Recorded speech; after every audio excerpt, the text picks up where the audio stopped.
It was good, everybody. There's no fancy intros today. Just let me get this camera right. All right, it's no fancy intros today. Hold up. Let me turn this down. All right. So let me go ahead and mute this too. All right. So as I was saying, there are no fancy intros today. Um, I'm doing this because and there's no political stuff today, so y'all don't have to worry about that. Today I'm more focused on um, really expanding my business, right? And I'm going to allow y'all to know what I use to do these live streams. Now, um, I was going to make it like a two-part series, hardware and software. I may just do that now, right? I may just retitle this part one of three. So I would take you through all the stuff that I personally use and I actually have, and the software that I use and actually have. Now, this is not anything saying, well, this is something that you may want to use or you may should get, and I don't have it, you know what I'm saying, on hand. All everything that I tell you that I suggest you use, I actually own myself. So, going into streaming, why should you stream? And I've done this before. Actually, it's on the YouTube page. Right now, I'm multicasting, multi-streaming on multiple platforms. I'm on Mixer. I'm on Twitch. I'm on Periscope. I'm on Facebook. I'm on YouTube. I'm on quite Periscope too, if I didn't say that. So I'm on quite a few different streaming outlets, and there's a software that I use in order to obtain the opportunity to do that, and I'll be sharing that with you as well. Okay, so first, why would you want to stream? Right now, it's kind of a necessary thing with this COVID-19 thing going out and this pandemic. Well, when you stream, this allows you to gain more audience than what you have already gathered, right? Say, for instance, you're doing a wedding. Well, not everybody can afford to come to the wedding. Say you're doing a wedding in Jamaica or somewhere else, or Florida, the Keys, or just just miles away from home. Not everybody's going to be able to attend. This is why you do the streaming. Now, all the stuff that I'm giving you is more on the pro side, because I figure if you want to do this, you may like it and you may try to turn this into a business. So why get crappy stuff when later on down the line you're going to try to want to upgrade and then be like, dag man, I should have got that before I got this. So um, I'm gonna go over all the hardware and the software that I use to do streaming. So first of all, when you stream, let's get a notepad going on here. All right. I don't know exactly where it's at. Let's get a notepad going on here. Where's the notepad? I'm a Mac person. The only time I really mess with PC is when I do streaming or when I'm doing computer repair. So, okay. So, let's get this. Motion detected Okay, at the stream front it. door. Amazon, Echo, Alexa, stop listening. Alexa, turn volume down to 0. All right. So streaming. All right. we're going to go. This is stuff that you need. Streaming. Let's go with software first. All right. I don't know if I want to. Well, maybe hardware. Okay. All right. So you need hardware and software, right? What type of hardware do you need? What type of software do you need? And I'm going to explain that. Well, the software is more easy to obtain than the hardware because if you're doing the hardware, you're going to start to spend some money. And it's not going to be cheap, especially the way that I did it. It's not going to be cheap, right? So the first thing that you must do is you must get some type of either PC or some type of device that's going to allow you to stream. So I'm going to give you two options, right? Number one, you need a PC. Okay. And PC or streaming box.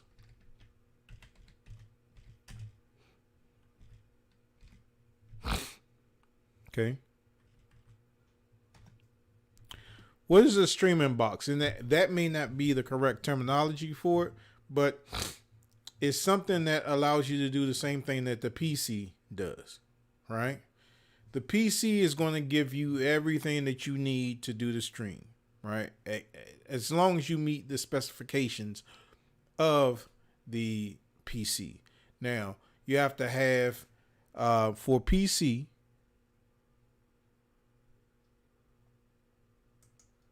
how do I want to do this? All right. For the PC,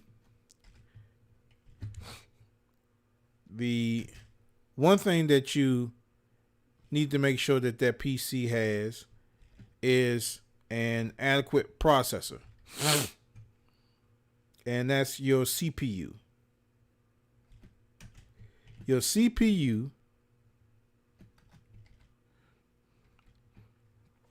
must be anywhere from either i5 or i7 and up.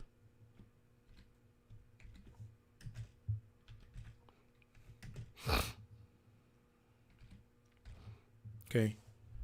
So i5 or i7 is what you need. And that's your CPU.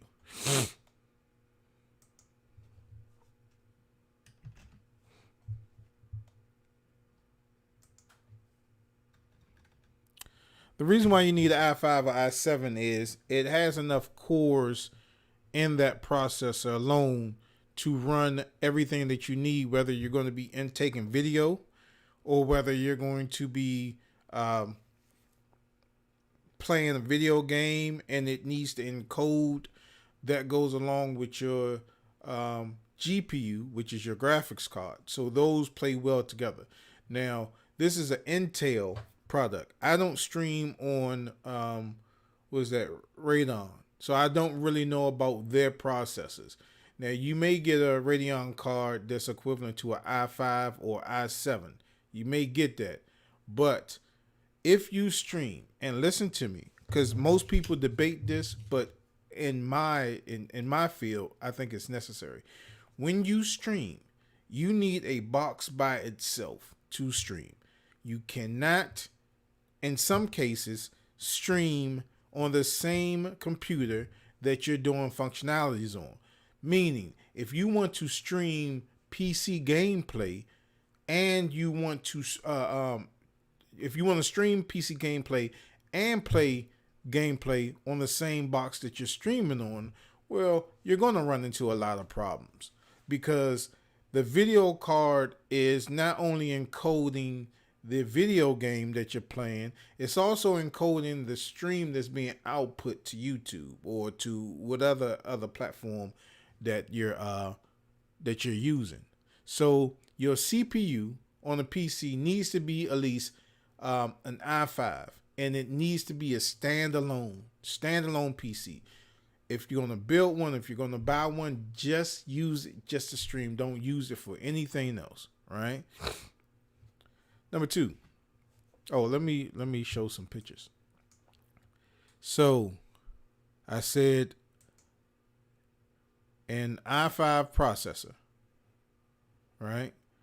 i5 or i7 processor. Let me show you what that really looks like. And I'm gonna have to go over here and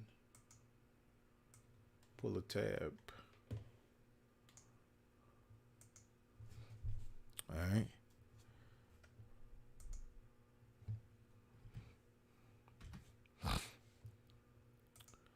Okay, so this is what. Make sure, okay.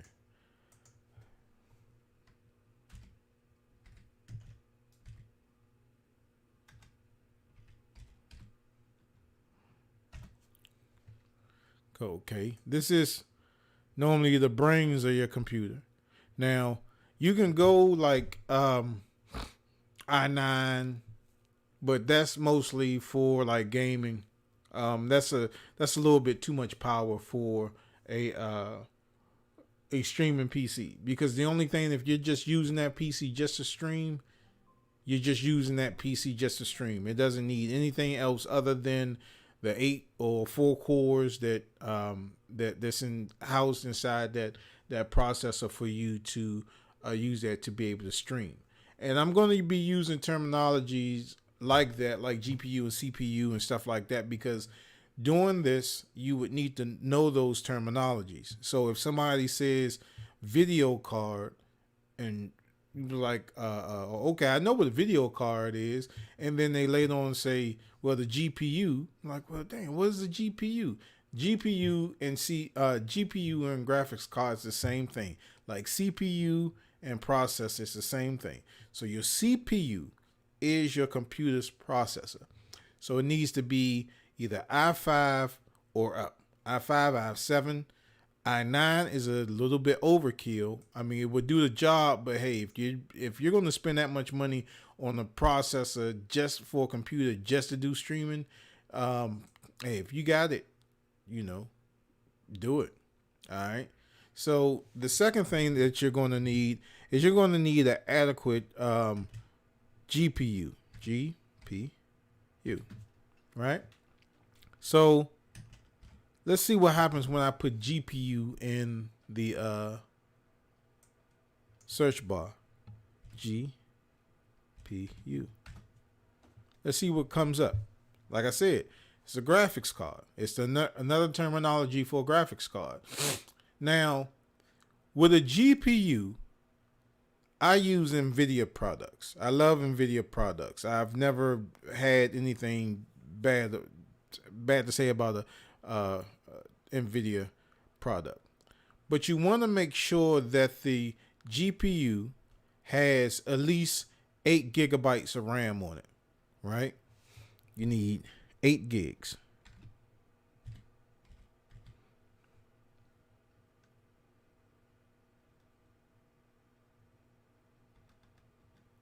GPU, 8 gigs of RAM. RAM is short for randomly accessed memory. It's just the memory, right? And it's on the card itself. Now, the reason why you need at least 8 gigs of RAM is because that GPU is doing a lot of processing. It's doing a lot of processing.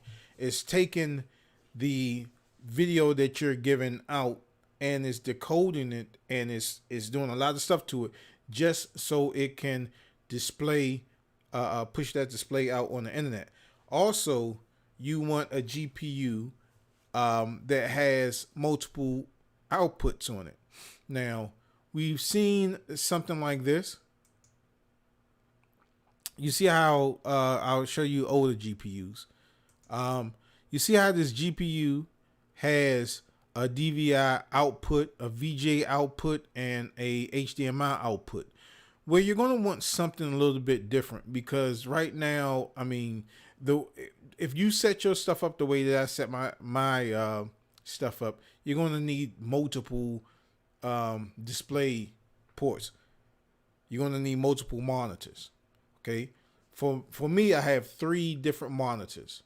I have one monitor to view like the chat. I have one monitor to view the software that I'm using to broadcast, and I have another monitor if I'm doing gameplay or doing stuff like this where I'm trying to show you the screen. So you want to get a GPU, preferably a new one, that has something like let's look at this one.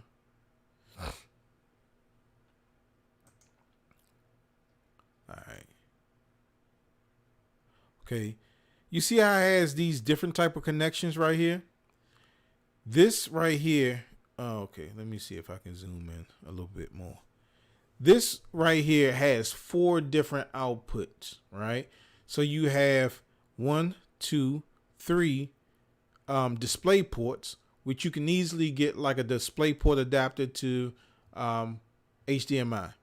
And then you have a HDMI out. So this would allow you to hook up 4 different monitors. You can just get a display port to VJ adapter, and I'll show you what that is.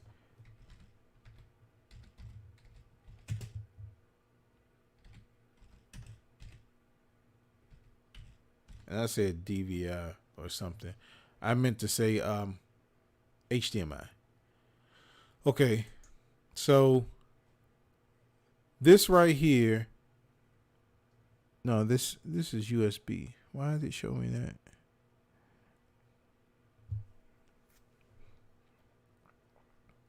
Okay, that is the wrong thing. Display port. Now this is it. You can either get a display port adapter, or you can actually get the wire. Now this right here, this is a display port connection. This is a HDMI connection. They look similar, but if you look at it, you see how this has a straight line down, and this has somewhat of a HDMI connection. Both, I mean, HDMI connection. You see how both of these have that slant HDMI connection, and you can look at the difference. This one goes straight down. This one takes a angle and then goes down. This takes an angle and then go down. This is a standard HDMI connection, but you can get a display port to HDMI connection, and that's what you would need if you would go with something like this. Now you don't have to pay this outrageous price. There are plenty of video cards that you can get that's cheaper than this. I don't have this one. I have a NVIDIA. What is it? 10 something. It's about an older card now. But GeForce cards. Let me see if I can find it.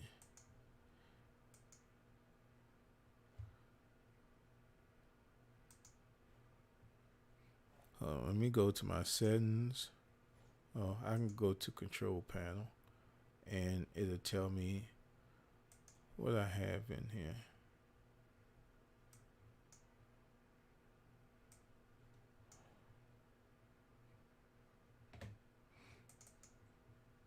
I forget what type of card is in here.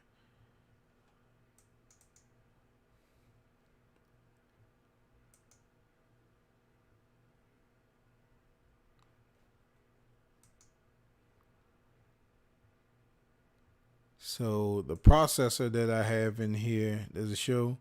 It's an i7 processor, and this has 1, 2, 3, 4, 5, 6, 7, 8 cores, and the video card.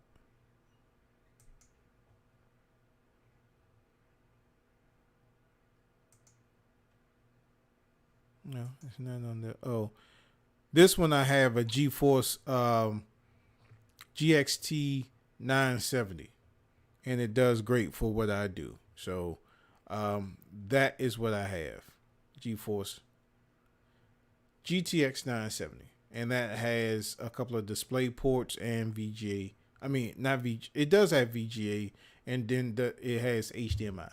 So I didn't pay a ridiculous price for this NVIDIA GeForce GTX 90. Let's look that up and see how much that is. Again, I don't remember these prices. GTX 970.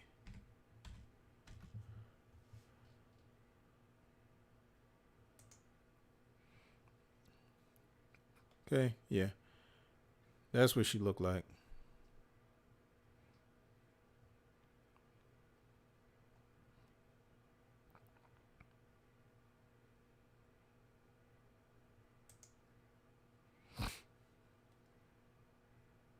I think that's her right there.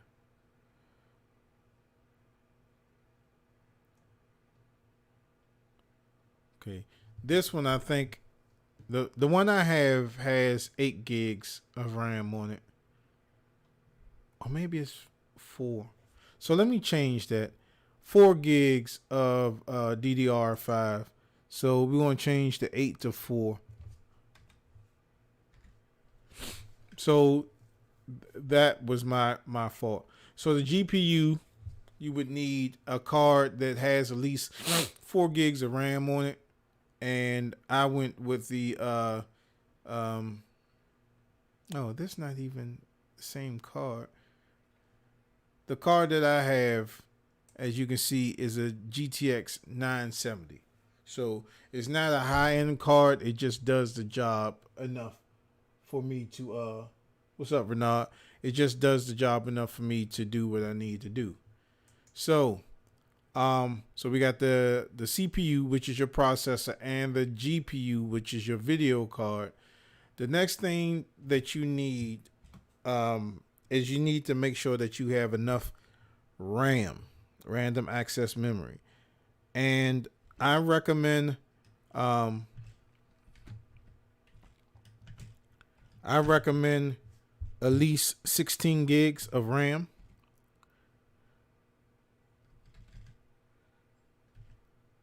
You need at least 16 gigs of RAM to run a streaming process. Because remember, depending on what you're running or what you're doing, you're going to be weighing a lot of power usage from your CPU and your RAM. That's going to eat up a whole lot. You got to figure that Windows is running in the background, so that's taking up some of your RAM. Everything that you got running in the background, whether it be web browsers or anything like that, that may take up an extensive amount of memory. So 16 gigs and up would be the best option to do. So your RAM,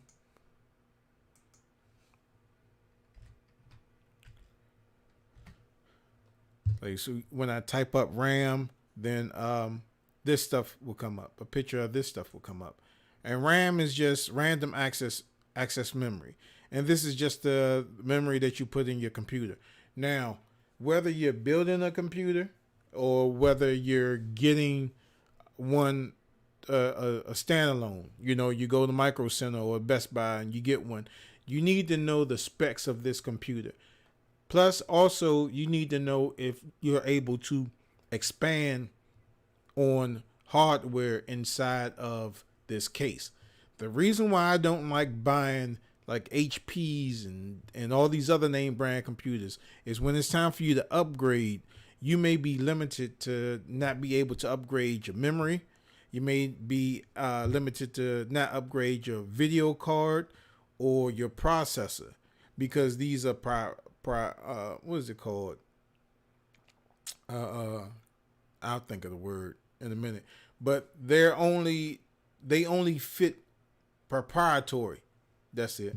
They're only able to fit their brand of hardware in there. So if you go to, if you buy HP and you open it up and you want to stick a better graphics card in there, well, you may not have the slots available to do that. You may not have the PCI slots. And let me show you what I'm talking about for a second.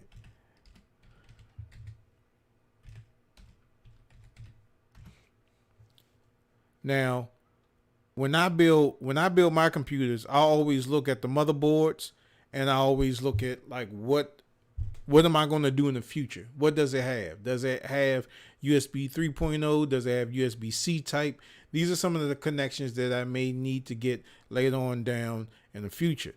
And when I look at these boards, I look at how many memory slots I got. So, say for instance, let's just pick this one. Now, if I was to get this board, um, I have 4 opportunities to put 4 pieces of memory in here. So if I put 8, 8, 8, and 8, you know what I'm saying? 8 times 4 is what, 24? Let me hold up. Let me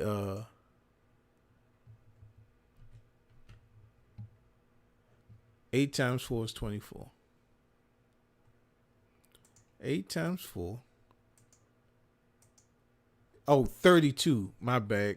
So I would get 32 gigs of RAM in that one, right? So 18 gigs, 8 gigs, 4 slots would give me 32 gigs of RAM. Mind you, if I put in a 16 gig slot, right?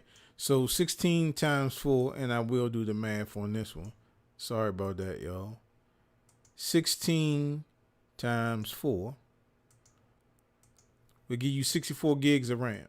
That's overkill, but that is a lot of memory to do what you need to do. I would probably put that on a gaming PC, 64 gigs of RAM, or if you're doing like editing or some type of music program or video editing program or picture program editing, like Photoshop or something like that, I would use 64 gigs in that. But I'm just saying, all these slots that you have are well suited. Now, so like for instance, if I was to get this motherboard, it will work well for me because I got 4 USB 2.0 slots, which are recommended. Because once you start to hook up more equipment, you're going to need that. You got the regular USB 1.0, which is here. Then remember how I said that display port? You see how that display port, it looks like an upside down, right here, it looks like an upside down HDMI cable. And look at the difference here. You have one slat that goes all the way down. This one, it comes down and has a slant. That's a display port, right? And here is your USB-C type port. And then you have 3 more additional USB ports. The 2.0 generation, and this is the 3.2. I'm sorry, and this is the 2.0. And then you have a Ethernet port. So, and then you have your output for your sounds and stuff like that, and for your mic inputs and things like that. So, if you were going to build a PC, you would be looking at something like this, and then just looking at the innards of it and making sure, hey, if I want to upgrade to another video card, or if I wanted to put 2 video cards in here, I would have adequate space to do so. So you see the PCI Express card slots in there and the PCI cards in there. So, but if you're building your streaming PC, this is something that you would want to look for. All right. So we got the RAM out the way. We got 16 gigs of RAM, and my calculations was off. I had 8 times 4 is 32. All right. So now we have the CPU, which is your processor, we have the GPU, which is your video card, and we have the RAM, 16 gigs. You know, I would do 16 gigs. 8 would not be enough for me. 16 gigs is enough. 32 is overkill. 64 is that's a gaming PC. That's a gaming PC. That's what you would need if you want to do some high end gaming. You would do 64 gigs of RAM. Next, let's go to, and then you got to figure out what case you want. And if y'all want me to do a build, because I built like 3 PCs here, and I was supposed to show them off, but I never did. But all the PCs that I use to the video game on and to stream, I just built myself, right? All right. So then you're going to need, I forgot to mention, with the CPU, it usually, when you buy a computer, it already comes with a fan. Me, I like liquid cooling. It's a lot better and it's a lot quieter. So, if you get a CPU, if you go to the store and buy it, somebody's going to say what type of fan that you want or what type of system that you want, because you need something to cool this processor off, whether it be water cool or just a regular Intel fan. So, and now hard drive space. This is up to you. HDD. A terabyte is good, but it's not enough, because you can also use your streaming PC to be your editing PC. And when you get up to like maybe 4K footage, if you want to do that, which I don't recommend, you're going to be looking at a lot of data.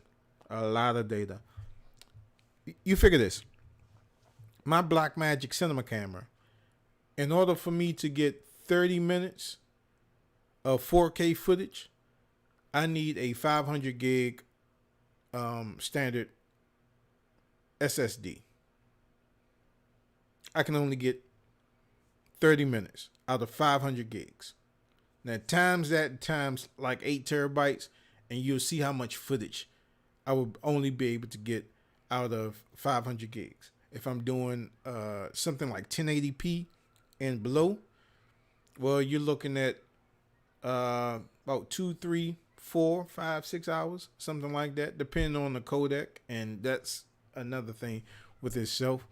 But with a hard drive, you need to have something, I would say 4 terabytes.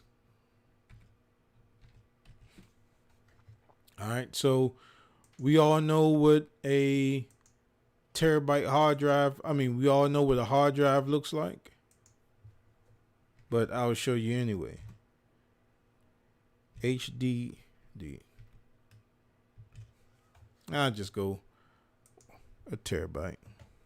So that's what your hard drive looks like, right? So that's, if you're building one, you're going to need a hard drive. So 2 terabytes right here, the Seagate 2 terabyte hard drive with Newegg, it'll do the job. $54, that's not bad. That's not bad. If you plan on like editing external videos, then you would do an external hard drive, right?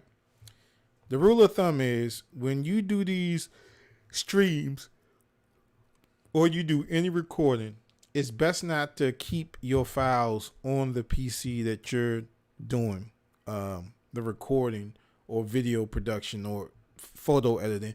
It's not good to keep that stuff on the PC. Why? Number one, if you have multiple PCs, it's transferable. So if I'm working on my desktop, then I can later on go work on my laptop if I'm going out of town. I can't do that if all my files are on my desktop.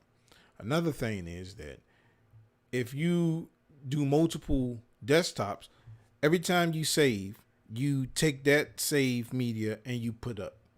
That way you have that backup, and then you have the one that you're working on. That in case the external that you have goes bad, and it will someday because you're turning it on and off and on and off. You have a backup. So you back up both at the same time. You finish with a Final Cut project or you finish with a Photoshop project, hook those two hard drives up, save there, put that other hard drive up, and be done with it. But your streaming PC, I would say 2 terabytes. Because if you get a regular PC, if you get one of these name brand PCs, they're going to have so much junk on it that is going to take up space. And if you're recording onto your hard drive, then you're going to soon find out that you're running out of space. Plus, with some of the software that you're going to need to download, you may download additional software that may help you out. You're going to need quite a bit of room. So, let me see if I have everything that's really important. So those are the 4 things that you want to look out for. You want to look out for your video card, which is your GPU. Make sure that that has enough memory on it to do the things that you need to do. 4 and up would be the best, right? 8 would be something that 8 and 16 would be something that you're doing gaming on, right? Your processor needs to be in either i5 or i7 or above.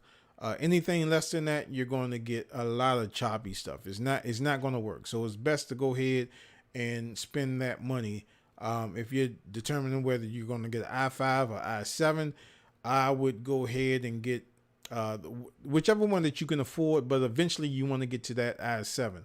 And if you're building a computer, you could take that i7 processor and then upgrade to you could take an i5 processor and then you can later then upgrade to an i7 processor, and then you could take that old processor and put it into a gaming rig, right? Some games are still supporting i5 processors. They're still powerful as long as you have enough cores in it. Just do your research, okay? The RAM, which is your memory, you would need to get at least 16 gigs of RAM, because all the stuff that's going on in the background that you don't see is going to eat up at the memory that you already have. Just when you buy a computer and you turn it on, whatever the computer says that it has, cancel at least 2 gigs of that, and that's what you'll remain with. So if you buy a computer and it says that you have 4 gigs of RAM on it, you only really have 2.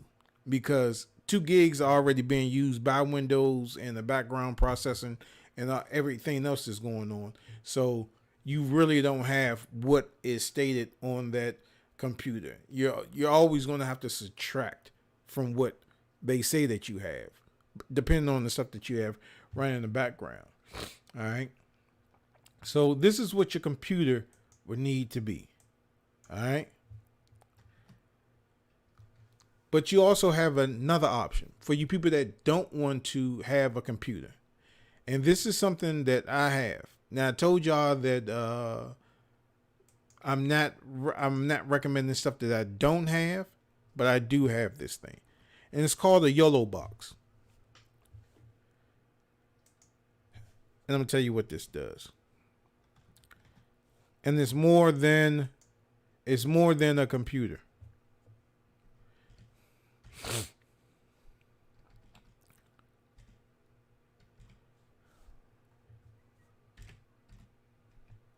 Okay. This is what a YOLO box is. Or a webcaster. I'm going to tell you. Now, this is expensive. This is what the YOLO box is. The YOLO box is it's all in one. It's a field monitor. It is a streaming mechanism. And it's also a ATEM switcher. Now, for you all that don't know what an ATEM switcher is, an ATEM switcher is a box that will allow you to hook up multiple HDMI sources or the more professional BNC sources, and it will allow you to switch from different inputs and output. All right. So this right here is an ATEM switcher. This is from Blackmagic. This is the ATEM Switcher Pro, right? This box alone allows me to hook up at least 4 different HDMI sources, whether they be cameras or video game systems or even a computer. And it allows me to switch, if y'all can see these buttons right here, it allows me to switch from different inputs. Now, depending on the input that I want the world to see, I would choose that input, whether it be on 1, 2, 3, or 4, right? Now, this is the mini. This is the mini one. This is the one that I use out in the field if I'm doing like a wedding or something like that. But this, even though it's a pro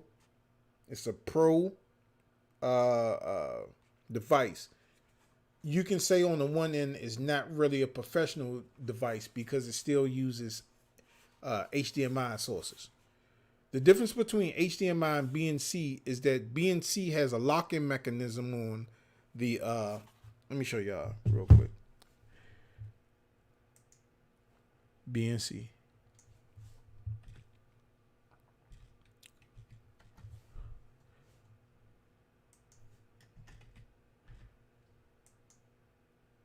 Okay.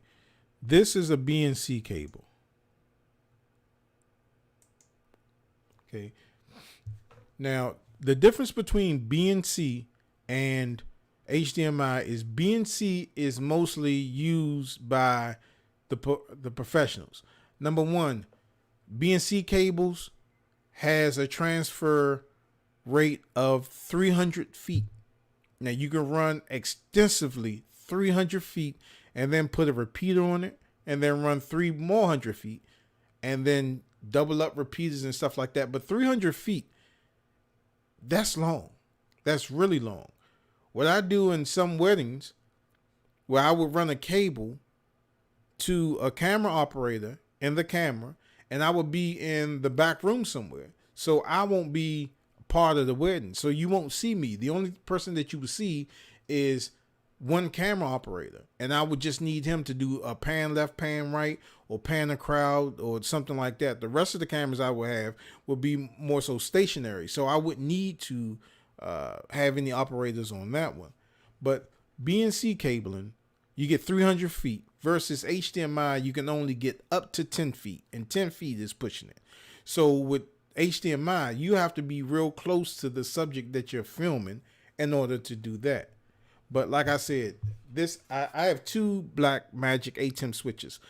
The one Blackmagic ATEM switcher I have has 4 BNC and it has 4 HDMIs. This one is a lot better because this doesn't matter what the signal coming in. So let me explain that. When I use this, I can have the camera 1 source as 1080p.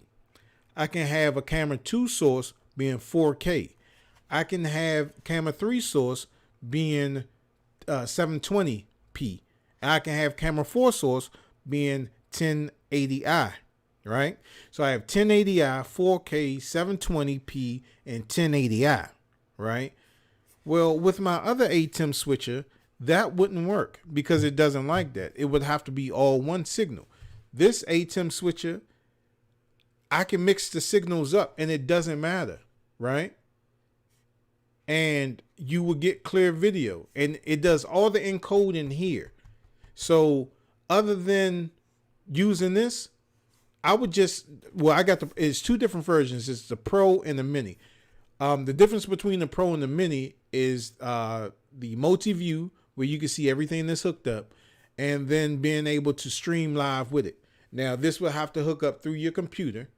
And you would use your computer internet source for this to be able to stream out. But you're not really using your computer to do anything else but then to control functions or to add stuff like lower thirds or anything like that. So, and also you can use a USB-C type hard drive straight out of this to record your whatever you're filming. Right, so you can hook a USB-C type hard drive, and you can record for hours and hours and hours, and it's not even affecting your PC. This does all the encoding for you. This does all the encoding for you. Whether if you use the PC is doing the encoding, meaning that it's taking that video and shrinking it down to size and trying to keep the frame rate good so it doesn't have any stuttering or it doesn't have any noise, or it doesn't have any type of things that's going to affect the video footage being sent out. So this does it all in one. But getting back to the YOLO box, that YOLO box is essentially this and a computer all in one. So I have this box, this YOLO box. I can have this and then my ATEM switcher, and I wouldn't need to have a computer. This does everything that the computer does. And this is standalone. And what's so great about this one is that this is portable. Now, normally when I do a wedding or I do a sporting event and my customer wants me to stream it live, I would have to say, hey, I need a internet connection so I can hook up to the internet so I can broadcast out. This one, I don't need that, because if you look at this picture, this actually has a SIM card in it. So I can take like a T-Mobile or Straight Talk SIM card and use the 4G network in order to stream out live. Now, you'll see the USB-C type, which USB-C does a lot of stuff. It does the charging. It does a lot of things. You see the USB-C type. That's strictly for the charging and some other functions. Then you see an audio input jack. Now this you would take. I would do the way I do it is I have a mixer, and then I take the output of the mixer and put inside here. So it's getting all the audio from the mixer. So if I'm doing a wedding, right, I'll tell the client, or if I'm doing a church service, I would say, look, I need the line out feed. I need a line out feed so I can then put that inside my box. So when I broadcast it out to the world, I can control the levels and everything to sound good, right? So I would get a long cord, 3/4 inch jack from their mixer board, because the mixer board, I'll show you what a mixer board is for y'all that don't know.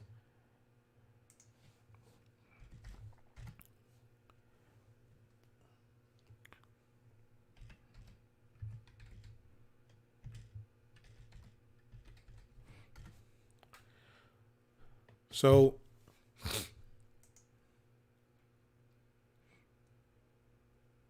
I'd be damned. Is that the same one? All right. Damn, I didn't get a bag with mine. Ain't that okay? So yeah, it is the same one. I didn't get a bag with mine, and I paid more than this. Oh man, ain't that something? All right. Well, I'm depressed now. All right. So what I do is I take whatever audio source that they have. I take that, put that into this mixer, right? And this is the exact same mixer that I have, but I didn't get a bag. This comes with a bag, with a carrying kit. Come on, man. Ain't that something? It's the same daggone. It's the same thing, bruh. It's the same one. I ain't getting on. Let me save this. Cause I'm gonna have to call them. But I got mine so many years ago. So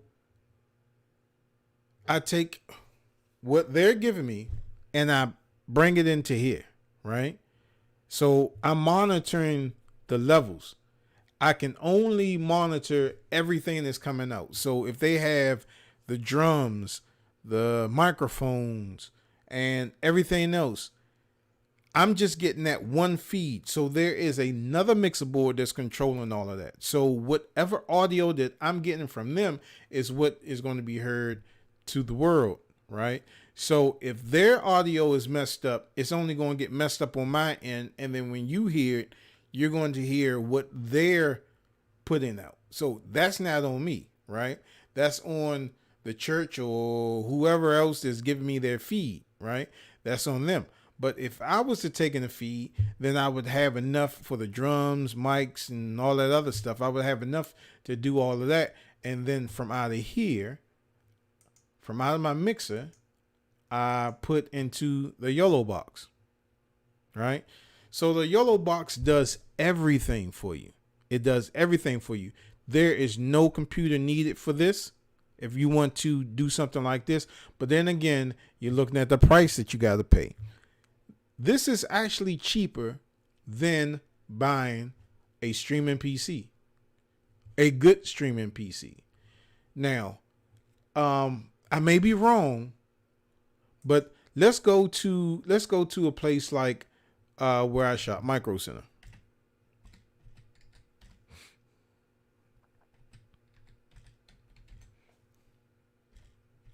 You know, in all my years of fixing PCs and doing repairing and stuff like that, I have yet to learn how to type. So I'm y'all gotta forgive me. I'm that type person. All right. So you can use a laptop or a desktop for your streaming purposes.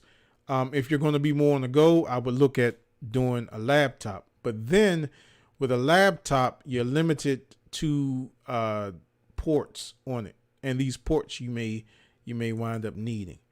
So let's look at some of these desktops. I mean these laptops.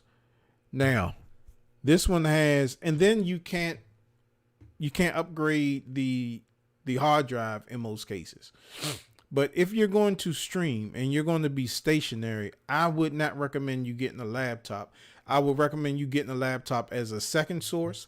But if you do get a laptop because you want that mobility to stream, I would do the YOLO box. It makes more sense. It's going to cost you a lot more, but it makes a lot more sense because this can crash. That YOLO box, that's specifically made for streaming. You can't install or uninstall anything else on there other than like doing the firmware updates. That's more reliable than doing this, right? So let's go back to desktops, because desktops I prefer because you can add more things into it.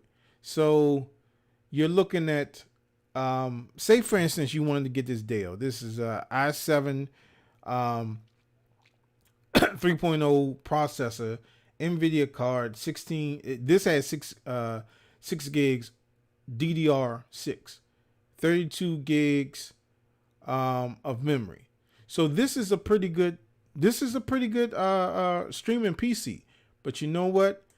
Dell is famous for not letting you be able to upgrade. And let's look at this. All right. So behind all of this, you see you're limited. You're limited. Now you have an expansion slot to put 2 more hard drives in here, but me working on Dells and me letting you know that if you want to do another video card in here and you want to do some other accessories in here, you're kind of SOL because they may not fit. They may not have the adequate space. But something like this, if you try to put one of the cards that I have, I doubt that it's going to fit. I really doubt that it's going to fit. So for me, when you go to these stores like Best Buy or Micro Center, you would have to take it as a grain of salt. I would speak to more than one representative, and then some of them are truthful and some of them are not, and they're just here to make a sale. But all these ones like $400 and stuff like that, like this one, the board, if you get this i5 and maybe you want to upgrade to an i7 processor, then you may not be able to do that. And to do streaming professionally, you're going to need the best horsepower, because if you start getting sponsors, you go to a better frame rate. Maybe now you can You can stream in 4K and you got all your stuff, and bam, you have a PC that can't handle it, right? So this is what you're looking at when you're getting these generic PCs. And when I say generic, I mean name brand PCs, because they're limited to their upgradability. Stuff like this. Now, this would be a PC that I would entertain, because I can tell from the jump. I can already tell from the jump, this is way expandable.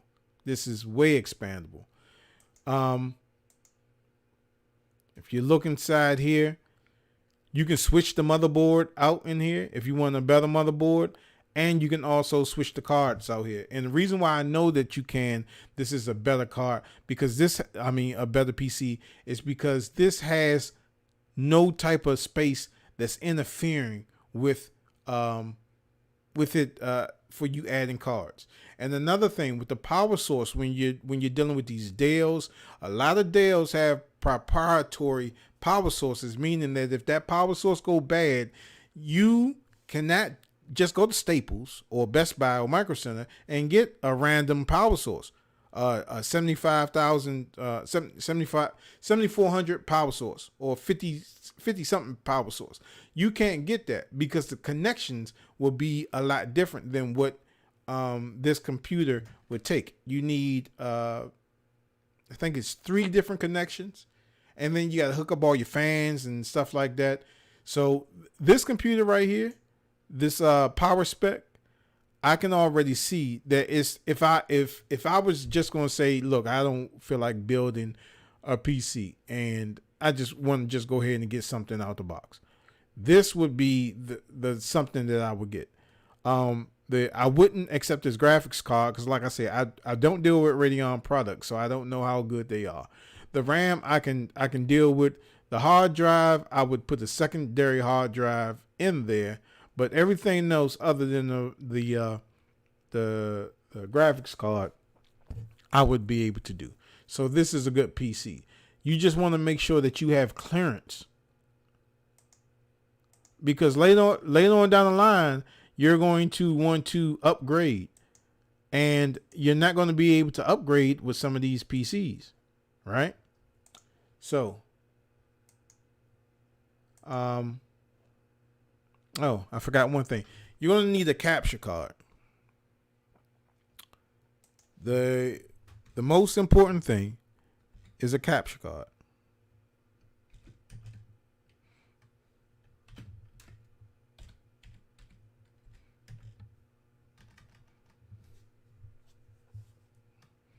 Let me see. Where is it at? Let's see if there's another terminology for it. But I don't think there's another terminology for capture card.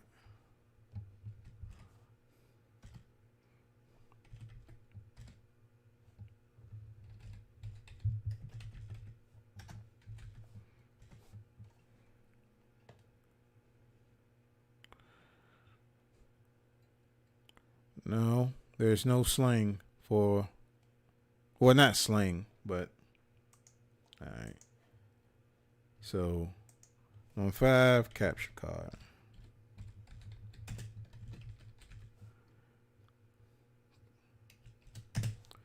All right. So you can, the reason why you would need a capture card, oh, there was some other stuff that I left out of here too. The reason why you need a capture card is you can either go with the professional way, because this is also a capture card. This is so many things in one, right? There's a capture card, this is a switcher, and this is an encoder, right? So this is if you're going to entertain more than one source. So this is indeed an external capturing card plus more. It's a capture card, it's a switcher, it's a encoder, and it's also partially a streaming box. But the only thing with the streaming is that it needs another source in order for you to stream. Now, it does have an Ethernet jack on the back of it, and that's for you to hook up to your network, because you can have 6 different people controlling this thing. You can have one person controlling, monitoring the sound. You can have one person doing the switching control. You can have one person doing lower thirds. You can have one person monitoring the feed. All this stuff. You can just have multiple people doing the job that it needs to take for you to do your stream, and everything is coming from this port, right? Now, trying to stream directly out of this port to Facebook and all that other stuff, because this does have internal memory. So I don't know if it has the internal memory to hold like your streaming key and the rest of the stuff that you need to do the stream. But if you're not doing that, that's more on the professional side. You're going to need to have a way to get, whether you're doing a camera or some type of video game system or a computer, you need to be able to get that source inside your computer. Now, me myself, other than Blackmagic, I love Elgato hardware. Now, with Elgato, they have some stuff called a cam link, which people are right now, they are price gouging this cam link. The cam link does not cost $300. If you're gonna pay $300 for a cam link, oh man, I got a bunch of bridges I can sell you. The let's see, Elgato.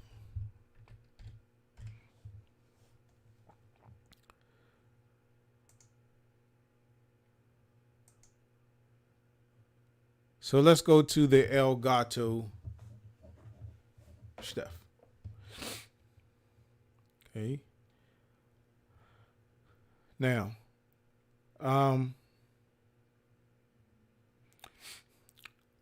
some of the stuff I do have from Elgato, I do have the HD60S. I have the HD60S Plus. I have the HD60 Pro, and I have one cam link, and I also have this older card as well, because I had this when I first started out. But with this card, it's an older card, and you can only catch composite or component stuff, and then S video things. That's all you can capture out of here.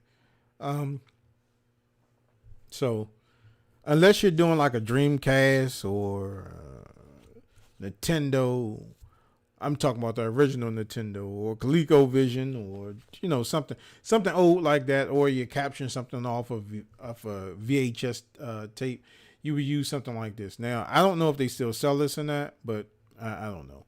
But a lot of people are doing a cam link thing, because what's happening is that they're taking the cameras that they already have, their DSLRs, or their like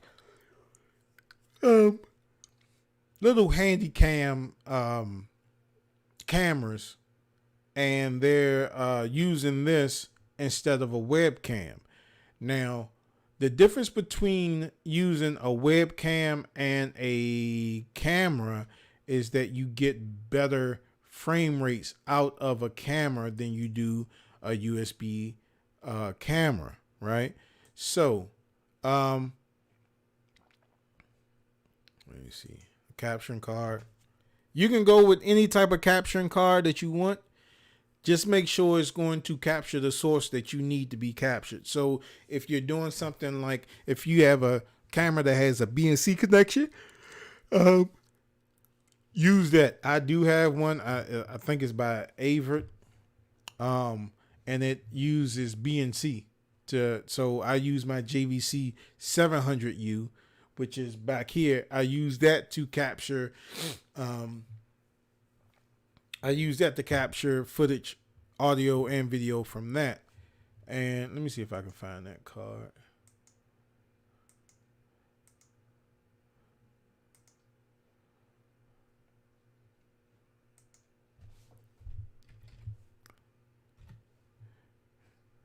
SDI cap capture card. I don't see it on here.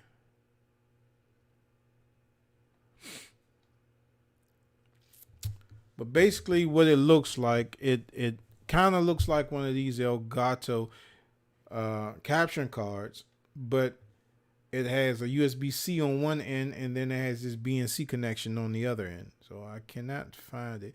It's a much older card, but it still works flawlessly.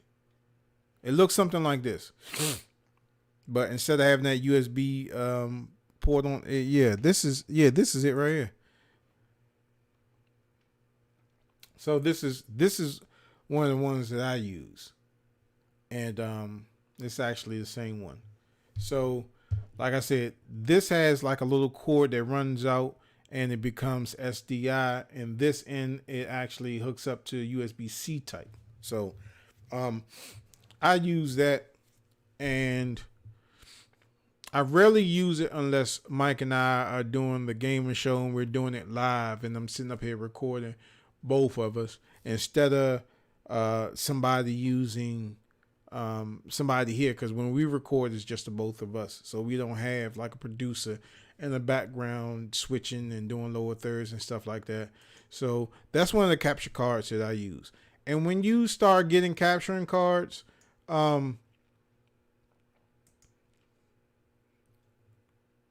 you have to decide on what you're trying to intake, right? So this is also a capturing card as well. It's many things. It's a capturing card, it's a switcher, and it's a monitor, and it's a streaming device. So you get like all in one with this one. So with that, you have to get some type of capturing card, because you need to get a signal going from the device that you want to be displayed, whether it's a gaming console or a video camera, and you need to put that inside your PC. Now, when you're dealing with multiple cameras, what I found out is that doing multiple capturing cards wear down your PC. So if you're doing multiple capturing cards, if you want to do multiple inputs to stuff, you want to start looking for one of these, the ATEM switcher. Now, you can get the Pro or you can get the Mini, right? And the good thing about it is this is not the Mini, this is the Pro. But the Mini is $300. Now, I would get this instead of a capturing card. Like, I was talking to my man Mark, and Mark, he may disagree with me. He's like, man, I don't need all that power and stuff like that. But if you are doing, this is what I'm gonna recommend you to get. Okay, this is definitely what I recommend you to get. The difference between this and the difference between this is that you can take both of these units out on the field with power. You have to have power coming from somewhere, and you could do a live stream without having to hook up to anybody's Wi-Fi or anybody's landline. I'm telling you, when I do this, I have to run long Ethernet cords. I have to make my own Ethernet cords every time I do something like this, because the length from where I'm at to the length where their routers sit at is different. It may be 400 feet down, and I would have to roll out 400 feet of cable in order to go from where I'm at to where they're at, right? And the best place to get this product from is Mac Solutions in Gaithersburg, Maryland. There are other places that you can get it. Let's go to. I say that I love Elgato. I love Elgato. I have their streaming decks. This makes it easy for me to, okay, if I want to go to camera 1, camera 2, camera 3, this does that job. If I want to do lower thirds, or if I want to bring in like some type of graphic, a stream deck is something that you need. You can also just use your keyboard, but with your keyboard, you may forget where you what your hotkeys actually do. These are nothing but hotkeys, but these you can put pictures on it so you know which key to push. So if I wanted camera 2, I will put camera 2 on and you'll see it on the screen, right? Let's see if it's I'll have to lift. You see this? This is my stream deck. I don't have anything going on right now, but that's my stream deck, and I have 3 of them.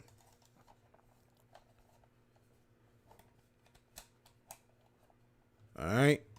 So, like I said, if you're thinking about using more than one camera, getting a capturing card from Elgato is probably pretty good, but they are price gouging this thing. Everybody's looking for this this cam link, and this cam link was only like $100 and some odd dollars.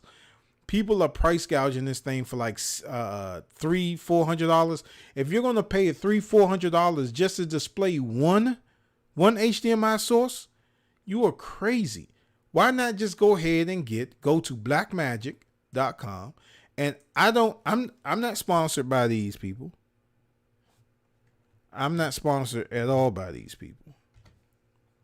But they sell all of my professional stuff I got from them. Plus my Blackmagic camera. B&H sells it too, but they're in New York, and you'd have to go all the way out to New York to get that.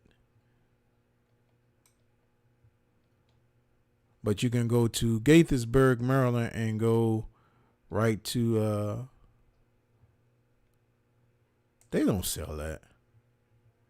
Oh, that's the older card. I do have one of those. Blackmagic design.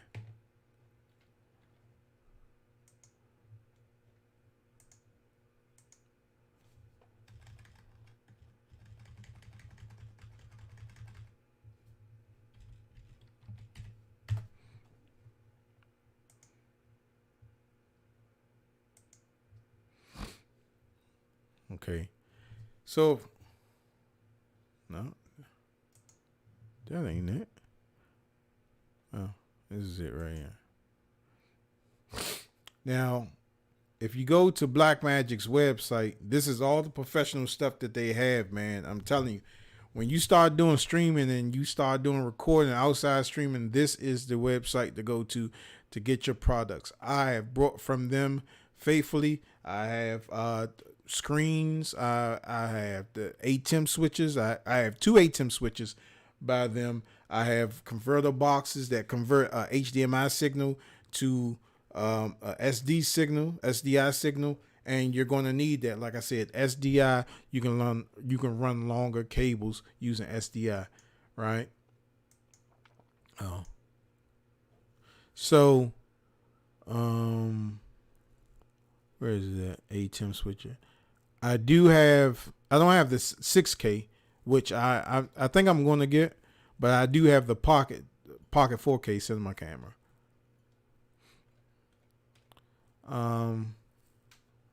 Where is the ATEM switches? Test switches. I have one of these switches. Okay. Now,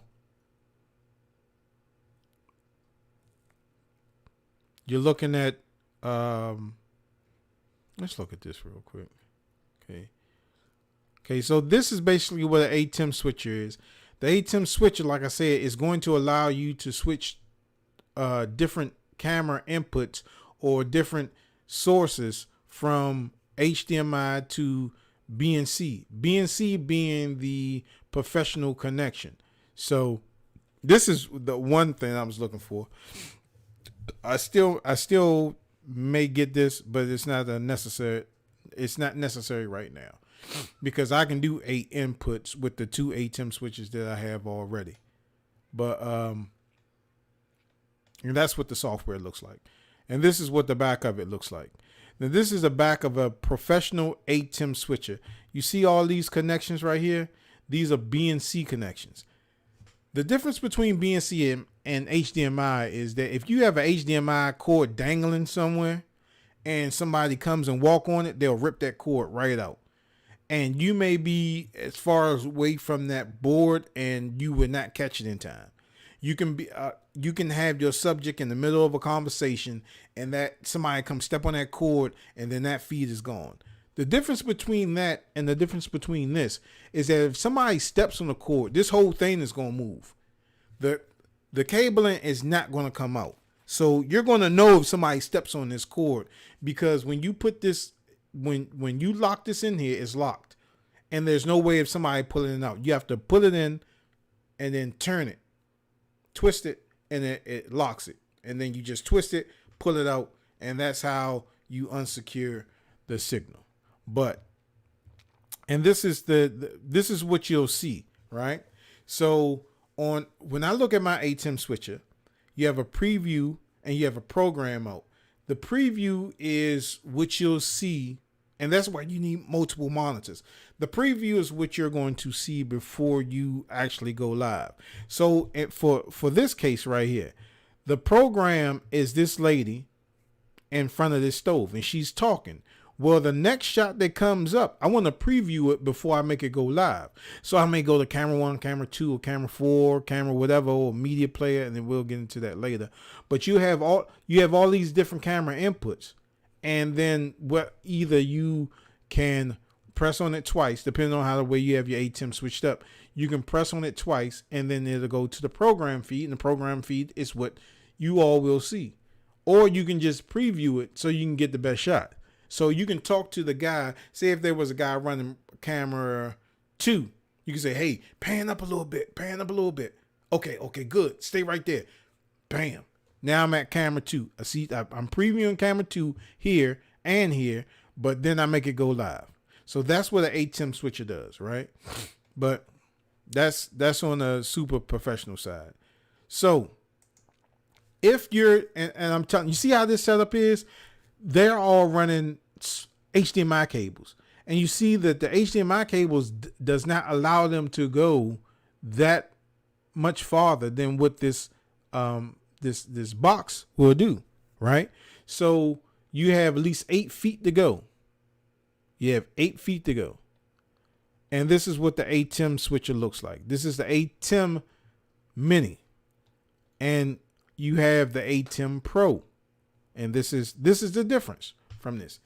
The ATEM Mini Pro is what I have, and the ATEM Mini is the one that's $295.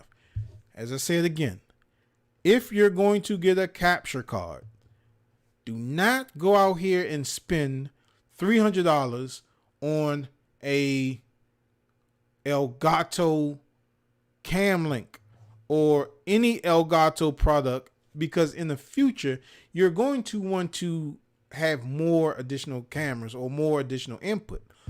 Like for me, I've just now set up a camera, overhead camera. So when I do the review of this, it'll be an overhead camera, and I'll go more into detail and the stuff that I use. But it does not make any sense for you to buy a capturing card when you can buy this and you paying the same amount that you're paying for a capturing card. It doesn't make any sense. It doesn't matter if it's overkill, but later on down the line, you're going to need it. Now, if you want this one, it's going to cost you a little bit more. But for you people that's starting out, this is a perfect solution for a capture card. It's a perfect solution because you can use inexpensive cameras. Like the camera that I'm using that you're seeing right now, this is not a professional camera. This is one of my little small Sony Handycam cameras. I have 4 of these, right? And the reason why I got 4 of them is because I don't have to bring out my big boys, right? I don't have to bring out my JVC 700U. I don't have to bring out my Blackmagic 4 Pocket K cinema camera. I don't have to bring out my JVC 100U. I don't have to go to my Canon 60D and put black, what is it? That magic lantern on it to turn it into a camera. I don't have to do all of that. I can just pack up these 4 little small cameras. I can do like a little church event. It has great zoom. It has great audio. I don't need to do all that. I can just do that from these 4 cameras, these 4 Sony cameras. And I'll show you where you can get them from. And they're nothing but like $109. You know what I'm saying? So you can get this. So I'm going to recommend, like I said, I was only going to recommend stuff that I do have, but you can say that I do have this because I got this one. I got more features on this than this right here. And if you look at it, you're like, well, what's the difference? People can't tell what the difference is. Well, if you look at this, you see, let me look at mine. The chroma key is there, but you see, I don't see a record on here. So these are the additional buttons that that's on the Pro that's not on the Mini. You have the record and the stop button, which is the record right here and the stop button right here. And you will hook a USB-C type connection up to this USB-C type hard drive. And what I've learned is that you don't have to have a USB-C type hard drive. You can get a USB-C type adapter and have a USB 3.0 hard drive, right? I got this 8 terabyte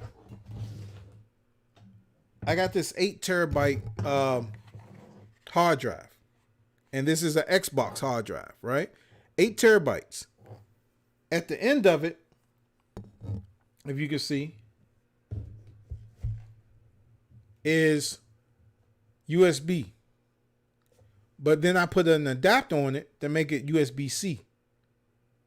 Now I plugged this into my Blackmagic 4K cinema camera and it worked. I plugged it up to my ATEM switcher and it worked.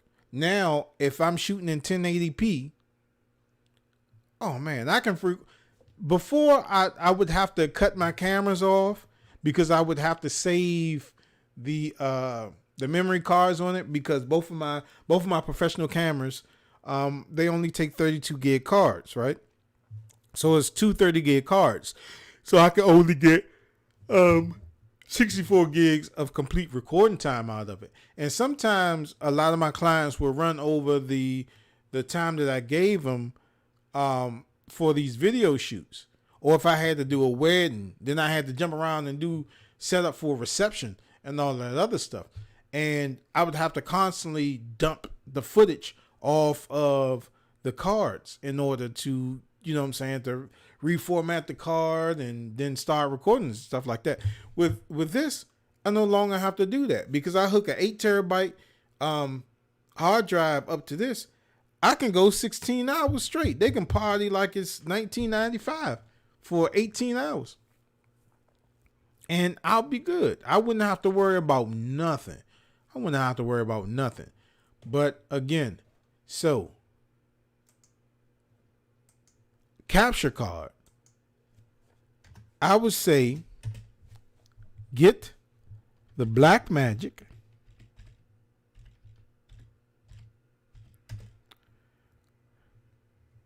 ATEM Mini, because that's your capturing card in one. That does everything, and that does more. This would take the stress off your computer. This would definitely take the stress off your computer because it's doing all the encoding on that box. And I say the best place to get it from, you can go to B&H or you can go to Mac Solutions. And B&H is in New York. You can go to them if y'all live in New York. Or if you're in Maryland, you can go to Gaithersburg, Maryland, and tell them that Fred sent you. Tell them that Mr. Young sent you. You can go up here and get that. You can actually give them a call, and what they'll do is they'll order it for you. They'll take your credit card information down, and once it comes in, then you can go ahead and pay for it. And what I like about them is they, even before the pandemic, they really work with their customers. And if they see you have a history of buying product for them, they kind of know. Because I remember one time I brought some stuff from Gaither's from Mac Business Solutions, and I didn't have all the money at that time, but I would, save up X amount of money every week. And I was like, well, man, can you order this? And I'll stop paying every week until I pay it up. And they was like, that's fine. That's fine. Because even if you order the product and you don't buy it, there's somebody that wants that product.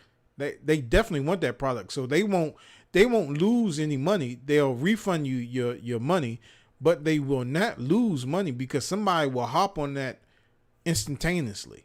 If you order one of these Blackmagic mini ATM switches and you don't pick it up and you mess around with them, I guarantee you everybody in the streaming world is trying to get this product. Everybody is trying to get this, and it's so back ordered. So if you purchase this and you don't pick it up or you delay on the payments, they already got somebody that's going to buy it.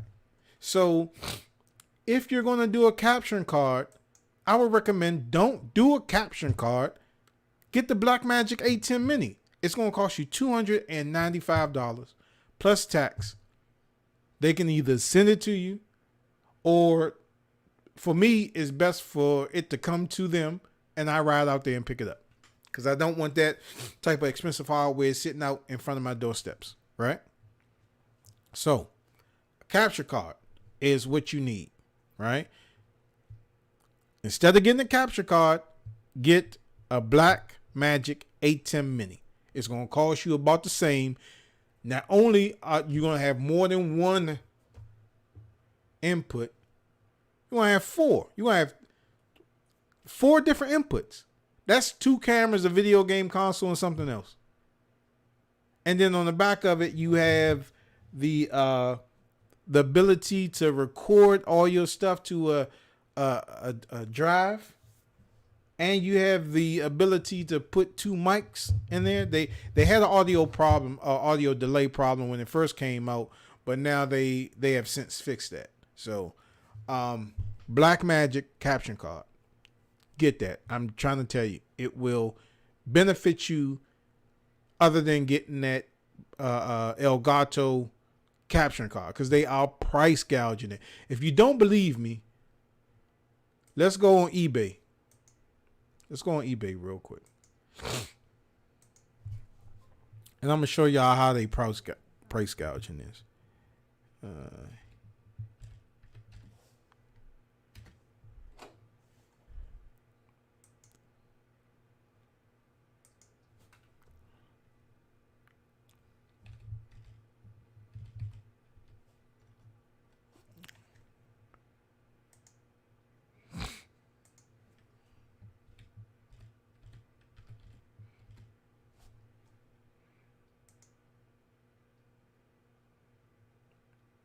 Okay. This is not how much this stuff costs. This is not how much this stuff costs. You can get a pre-owned.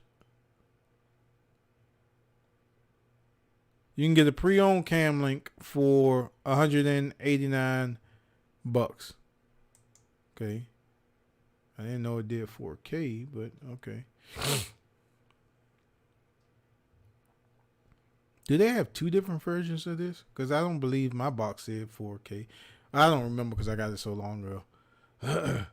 But let me see. I think I know I paid less than that. I know I paid less than $100. $100 and some odd dollars. Now he's selling his for $117. Right? $117 plus shipping. So, and then you have this $188 plus shipping. $189 free shipping. I'm telling you, I wouldn't buy this. I wouldn't buy this. Now that that Blackmagic let me see.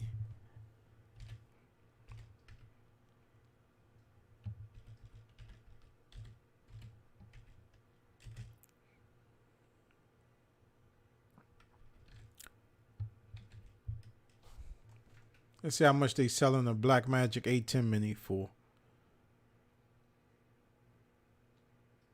Okay, that's that's about right. That's about right. But I wouldn't pay. Nah. If you get it from Max Solutions, you don't have to pay shipping. Everything is included in the price. And also with this, you get Da Vinci. You get the full Da Vinci. You're not Da Vinci for you all. It's an editing program, right? It's like Final Cut Pro. It's like Sony Vegas. It's like Adobe Premiere. I haven't used it, but people are raving on this thing, and I've downloaded it because it comes with the ATEM switcher, right? I don't know if it comes with the Mini. I think it does, but it's so many benefits from getting this. Now this is ridiculous. $4.99 because it doesn't cost $4.99. This is ridiculous. Like I said, eBay is price gouging these things because they're so hard to come by. $645. That was a better deal. Now they're bidding on that. Yeah. So, I mean, you could take a gamble with getting it $1,000. Man, you got to be crazy. Go to B&H. Go to Max Solutions. If you're in the DMV area, you can go pick your stuff up. They're right in Gaithersburg. So, nah, that's ridiculous. All right. So I harped too long on this graphics card. All right. So just before I go into the next topic, PC or streaming box.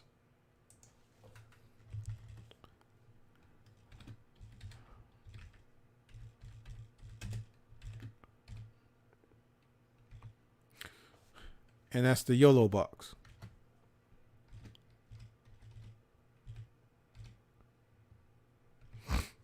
Now, like I said, this will cost you about $1,195 with tax and everything. All right. This is if you don't want to get a PC. This is plug and play. I have to play around with it a little bit more so I can so I can tell you a little bit more about it. But this thing is plug and play. It allows you to do different camera sources, whether it be a webcam or HDMI cam, and then you can hook more stuff up to this, lower thirds and media, some stuff that this can't do. But this is essentially if you don't want to have a computer, if you're planning on doing stuff mobile, if you have a church that you attend and y'all are looking to stream to Facebook and other platforms without the bulky computer, this is something that you would get. So you have your option between getting a PC or this, right? So other hardware that you need. I spent too much time talking about this, but I rave this, man. Don't get a capturing card. Get a Blackmagic A10 Mini. All right. And if you don't know what that is, if you just join it, just go back a couple of seconds and you'll know what I'm talking about. All right. So if you don't want to go with that situation, you can do a USB webcam. I don't like them. I don't like USB webcams.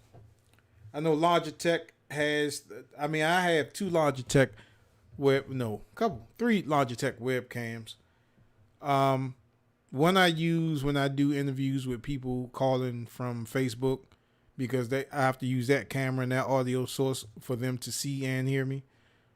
But using a webcam, if you have one, fine. If you just now getting started, there's plenty of ways that you can integrate webcams into your stream. You can even use your phone via added additional software to use as your webcam.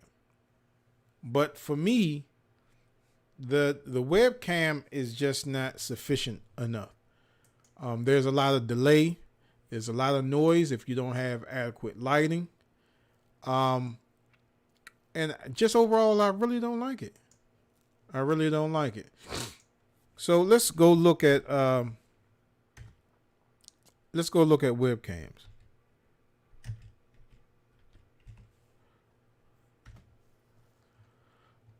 So um, the lot the webcam that everybody was using back in the day was the Logitech 9, the C920, and that's I have two of those. That's when I first started the 9C20, and it does I believe it does 30 frames. They do have a Pro that does 60, but if you want to start out with the webcam, you can do so. Now, I'm not saying it's a bad webcam because it's definitely good. But the way that I have my stream set up is that I have multiple views. So hooking up all of these webcams won't work for me because I've tried. And it has bogged down my PC tremendously. And frame rate started to go to crap. And there's a lot of noise. And when I say noise, I don't mean I don't mean that type of noise. When I say noise, it's the staticky stuff that you see in the background, the footage. You know, when like you remember the old days of WPN Captain 20 for those you all that's in my age group. Remember the TVs that had the UHF, UFF, or whatever it is, the two dials, and you had like some of the TVs was fancy enough that you had to slide the little slide at the bottom, and you saw that snow, and then sometimes it'll clear the picture up. Or if you had the rabbit ears and you had to keep turning it to get a perfect signal, that's noise. That's what videographer consider as noise. So this produces a lot of noise when you don't have adequate light. And going from the work lights that I used to use to the lights that I have now, I'm telling you, man, it would get hot in here. And that electricity bill would be something spectacular. But I have more professional lighting now, so I could go back to this, but what y'all seeing is the camera that I'm using is a Sony Handycam, 1080p Handycam, capable of doing 30 and 60 FPS. FPS is frames per second.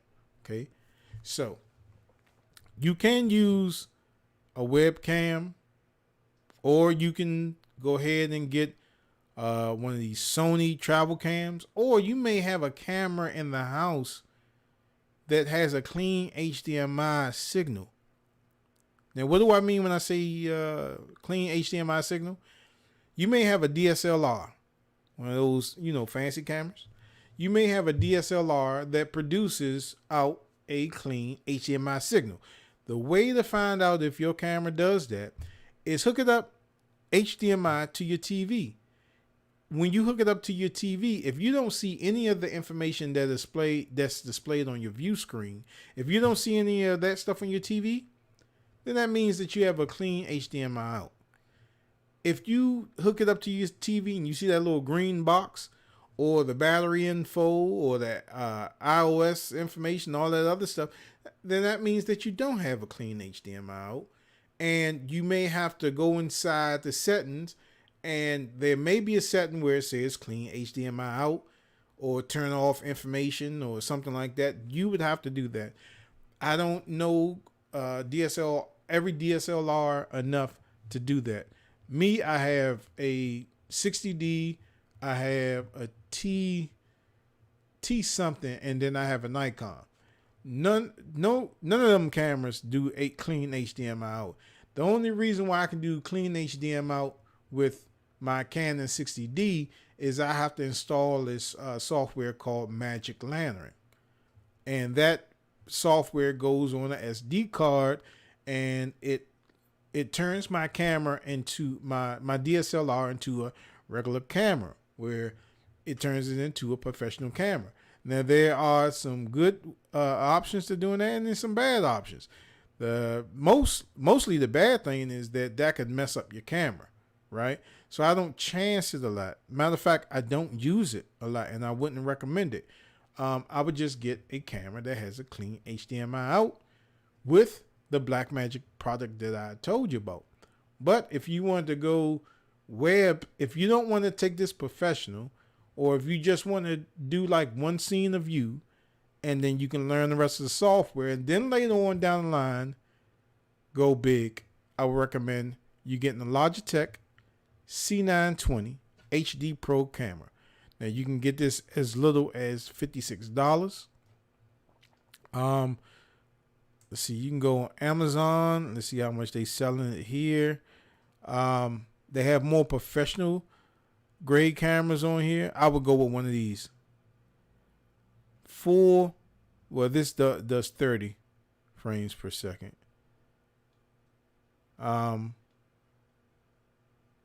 So you can go here and you can pick and choose. You can pick and choose. $39. Hey, $39 for this one. And it does. You want to make sure it does USB 3.0.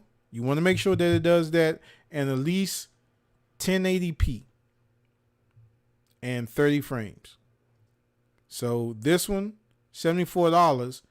This is 1080p. Whenever it says 1920 by 1080p, that's 1080p, right? So, and this one is USB 2.0. It's not a 3.0. So for the price, I really wouldn't get this one, because you can get this one and it does what this does plus more, right? And this is the one right here, right? For 1080p HD. So you can go through your options and weigh out. But Logitech, if you want to go the webcam route, Logitech would be the best camera, USB web camera that you can get. But just go through your options. You got to make sure you read this stuff. You got to make sure it says 1080p. You got to make sure it's at least 2.0 on the USB side. You want to make sure it does 30 frames or 60 frames per second. This is this is what you want to get. And this will actually work with that YOLO box, because a YOLO box would take a USB.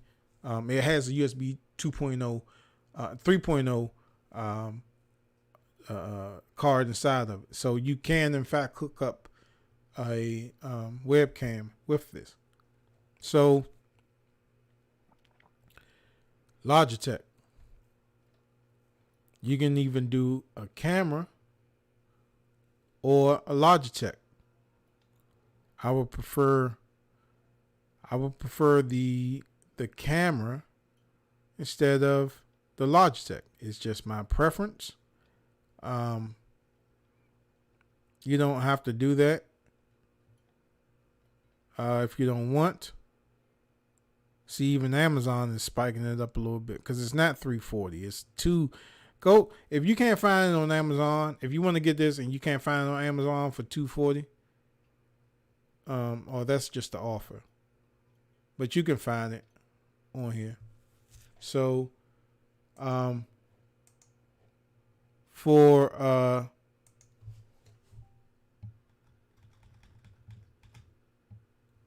let's see, need a webcam.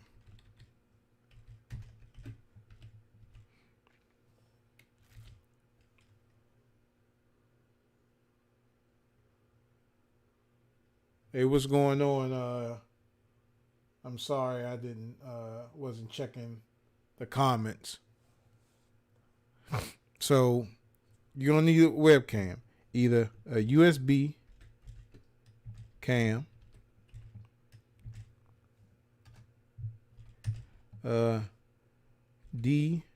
DLSR with clean HDMI out, or a cam. So you would go one of these three routes: either a USB camera, which I would prefer to go with Logitech, and then it doesn't even have to be Logitech, but that's what I prefer. That's my preference. You just have to make sure that it does 1080p and 60 frames per second.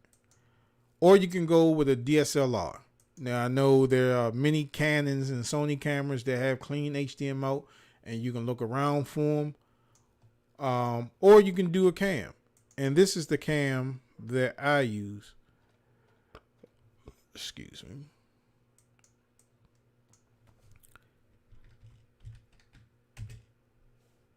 Sony Handycam.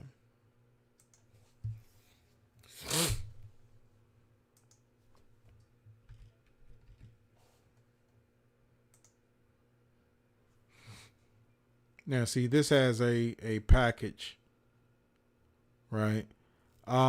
This is the one that I actually have, right? I have two of these. I got two of these. There's really no difference in between both of these cameras. It's just this one's a lot cheaper than this camera. It's a different color, but all the specs are still the same. And what I do, this has a micro HDMI source. So I just use a micro HDMI adapter to a normal size HDMI adapter. I put that on there, and then I just run the cord right to, well, with this one, I'm using my cam link. So I got the cam link before this ATM switcher came out. Like I said, I got that cam link years ago, and it wasn't $300. And if I was even going to buy the cam link today versus buying another ATEM switcher, it makes sense to buy the ATEM switcher. So the difference between using this and a webcam is that you'll get better quality out of using one of these cameras and a DSLR. It's way better, because this does 60 frames. You have a DSLR that does 60 frames. The webcam only does 30 frames, and it may not work well in low lighting, and you may have some type of audio delay, right? So you may be talking and the audio delay is 3 to 4 seconds behind what you're saying, right? That happens quite a bit. Even when you're doing it with a professional camera, sometimes it happens. It's just that the software that you're using, and you're using a PC, sometimes a PC is going to act like a PC, right? So you want to use one of these, right? So let's recap a little bit. You want to have a CPU, which is your processor. You want to have that as an i5 or above. That's going to give you enough cores and enough power to do everything that you're doing. You want a GPU. I use NVIDIA. I don't use Radeon. I like NVIDIA. It needs to have at least 4 gigs of RAM on it. 4 gigs of RAM or high, right? All right. RAM, which is your memory. RAM and memory is the same thing. You want at least 16 gigs. I know people say 8, but with streaming out to the internet and doing everything else in the background, 8 gigs of RAM ain't gonna cut it, man. 8 gigs of RAM is not gonna cut it. You're gonna hear your PC is gonna sound like your PlayStation Pro if you do it that way. Capturing card. I cannot stress this enough. If you're going to get a capturing card just to capture a HDMI signal, or you can do a BNC signal and then convert it back to HDMI, you can do that. And that's a lot better. BNC and HDMI, there's a difference. I'll put that on here.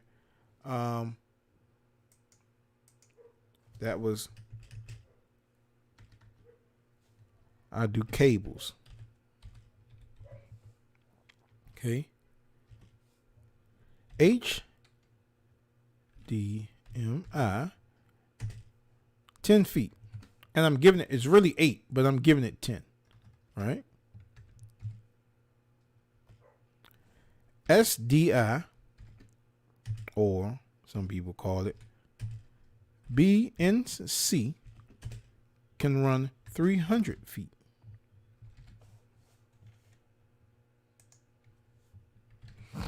All right. So you need to know what type of cables you're going to be dealing with. HDMI is more for the prosumer. I mean, the consumer. SDI or BNC is more for the prosumer. You can run longer cableage on that. And if you need a converter, again, Black Magic.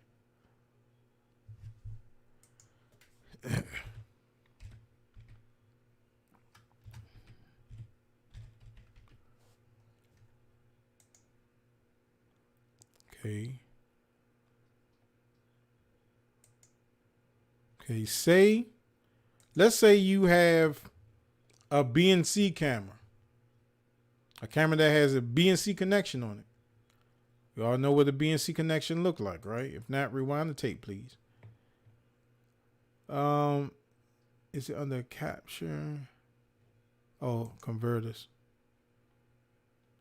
And this is what some of these converters look like.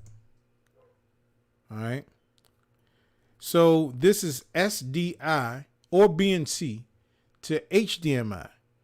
What this means is taking a professional signal, then turning it into a consumer's signal. So I think I have two of these.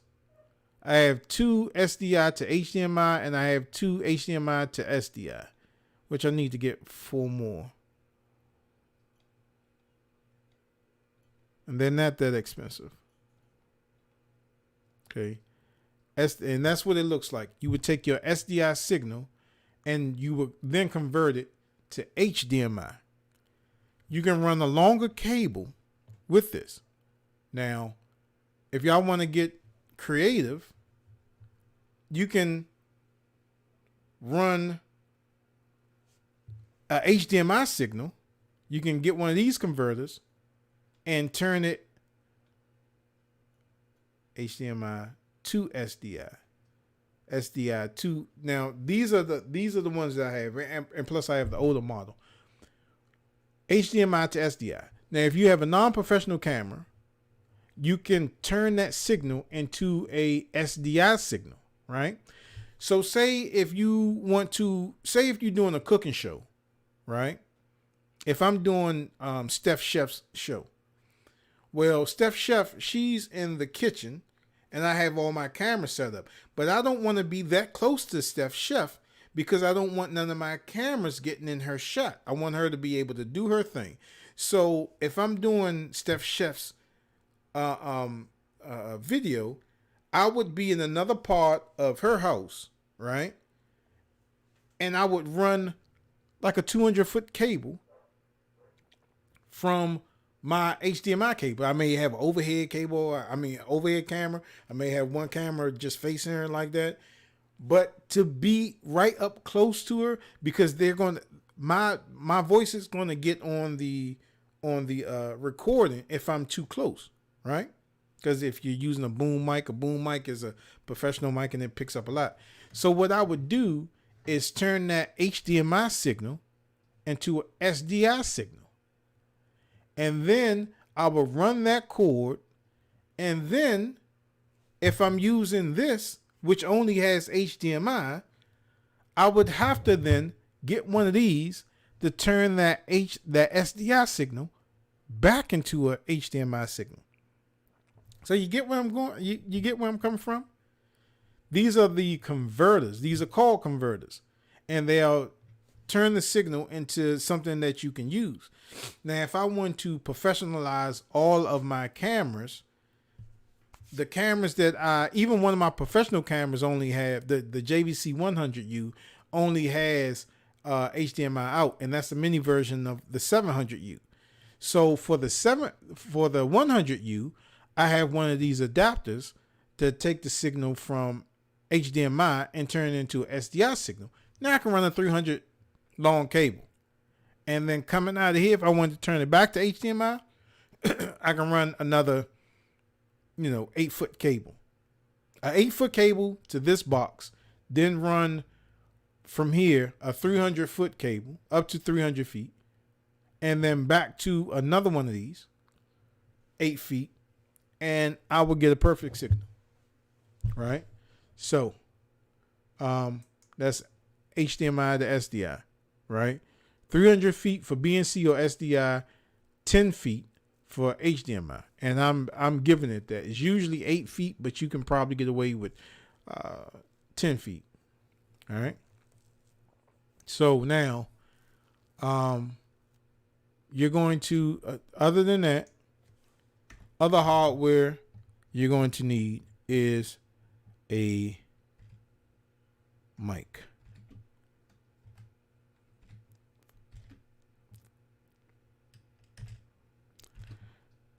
Now, you can use any condenser mic, and it's kind of tricky with this. I use a Yeti, Blue Yeti. Let me show you what that.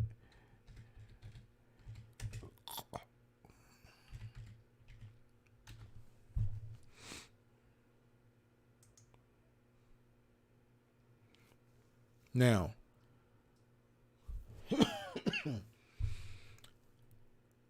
you can use other mics. There are phantom power mics, which requires 48 volts, but you would have to put that phantom mic into a mixer that will send out 48 volts, right? Or if you have a professional camera, like the ones that I have, it has a 48 volt jack on it, a XLR 48 jack volt on it. My Blackmagic 4K has a mini XLR cable. I'll show you what that look like. This is what a mini XLR cable looks like, right? So my Blackmagic 4K Pocket Cinema mic has the mini XLR male to a normal size XLR female, and that's what they look like. It's the same thing, but one is just smaller than the other. And the Blackmagic 4K Pocket Cinema camera can give a mic 48 volts. Now you can turn it on and turn it off, right? And that's usually for shotgun mics. What I recommend is one of these Blue Yeti mics. What's so awesome about this one is it has a couple of different settings on it. Now, if you turn it around on the back, you can either have, say if I'm interviewing somebody, well, 9 times out of 10, you're going to need another mic. With this mic, I don't need to do that because it has different settings on it. It has a setting where it'll receive audio coming from the front and the back. It has a setting where it just blocks off the back. It has a setting where it just hears from the front and it ignores the sides. So I forgot what the other setting does, but the Blue Yeti USB microphone is something that I would suggest you to get.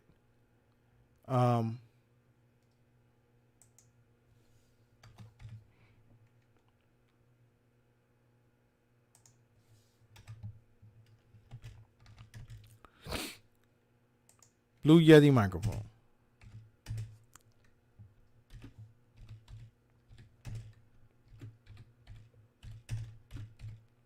Okay. They're real inexpensive, man. Sometimes you can catch a package deal on this where it comes with a video game.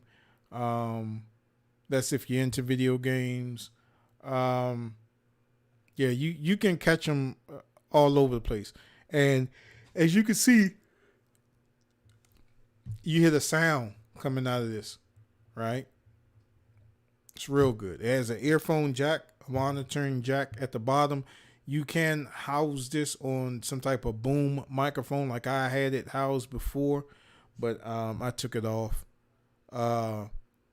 And it's a professional microphone. Although it's USB, it's a professional microphone. And with the software that I'm using, it doesn't have an audio delay. Most microphones have like maybe a 4 to 5 second audio delay. And that means that when your mouth is moving, the audio doesn't come in right away. It comes in seconds behind. It may be a millisecond or something behind. But I haven't had a problem with doing this. And I was actually thinking about getting another one. But I was like, nah, I don't need one. Because if I'm interviewing somebody, I'll just put it to that setting that's on the back. And I can just talk back and forth. The person just has to be sitting directly in front of me. And we can conversate like that. But if I'm having a panel where I'm doing multiple people, then I wouldn't do like multiple USB mics because that's going to interfere and that's going to crash your computer. You would do something like a mixer, and you would have to get condenser mics or different type of mics. But you don't have to have phantom power mics. You would use a mixer for that, and that will cut down. The USB mixer, you would probably have an audio delay on that, and there's plenty of ways to figure out your audio delay on that one. So you would have to do that, right? So and a pair of earphones for monitoring. Now, I do have some Beats, but I just brought these cheap ones out because the Beats I use when I do my recording, my audio recording, or if I'm doing something for the cartoon. Headphones. You need headphones.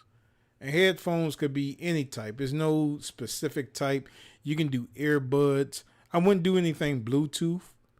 You could do earbuds. If you're the only one that's going to be wearing them, there's no problem with that. You can do these type of headsets.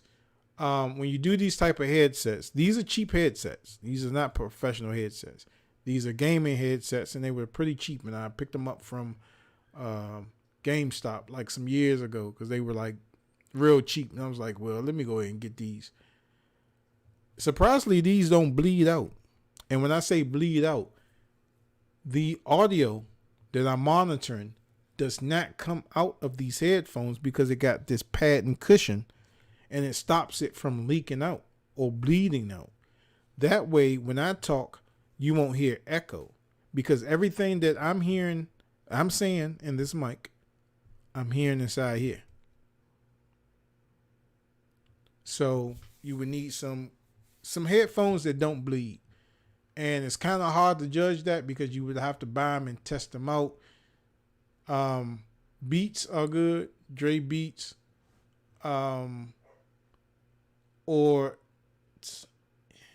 any type of microphones. Any type of headphones that have some type of cushion padding. The good way to test it is play some music and just cover up the headphones. If the sound is real muffled or you don't hear anything at all, then I would go with those. So a brand I can't recommend to you. You just have to, it's trial and error.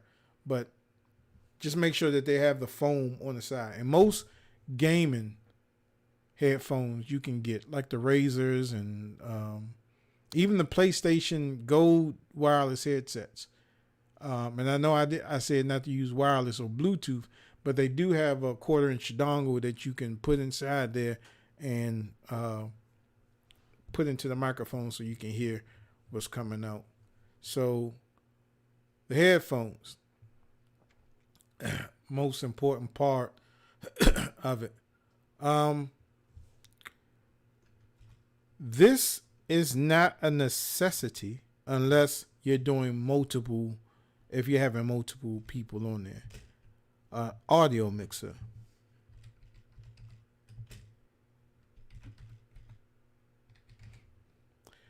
Now, what's good about an audio mixer? I'll show you.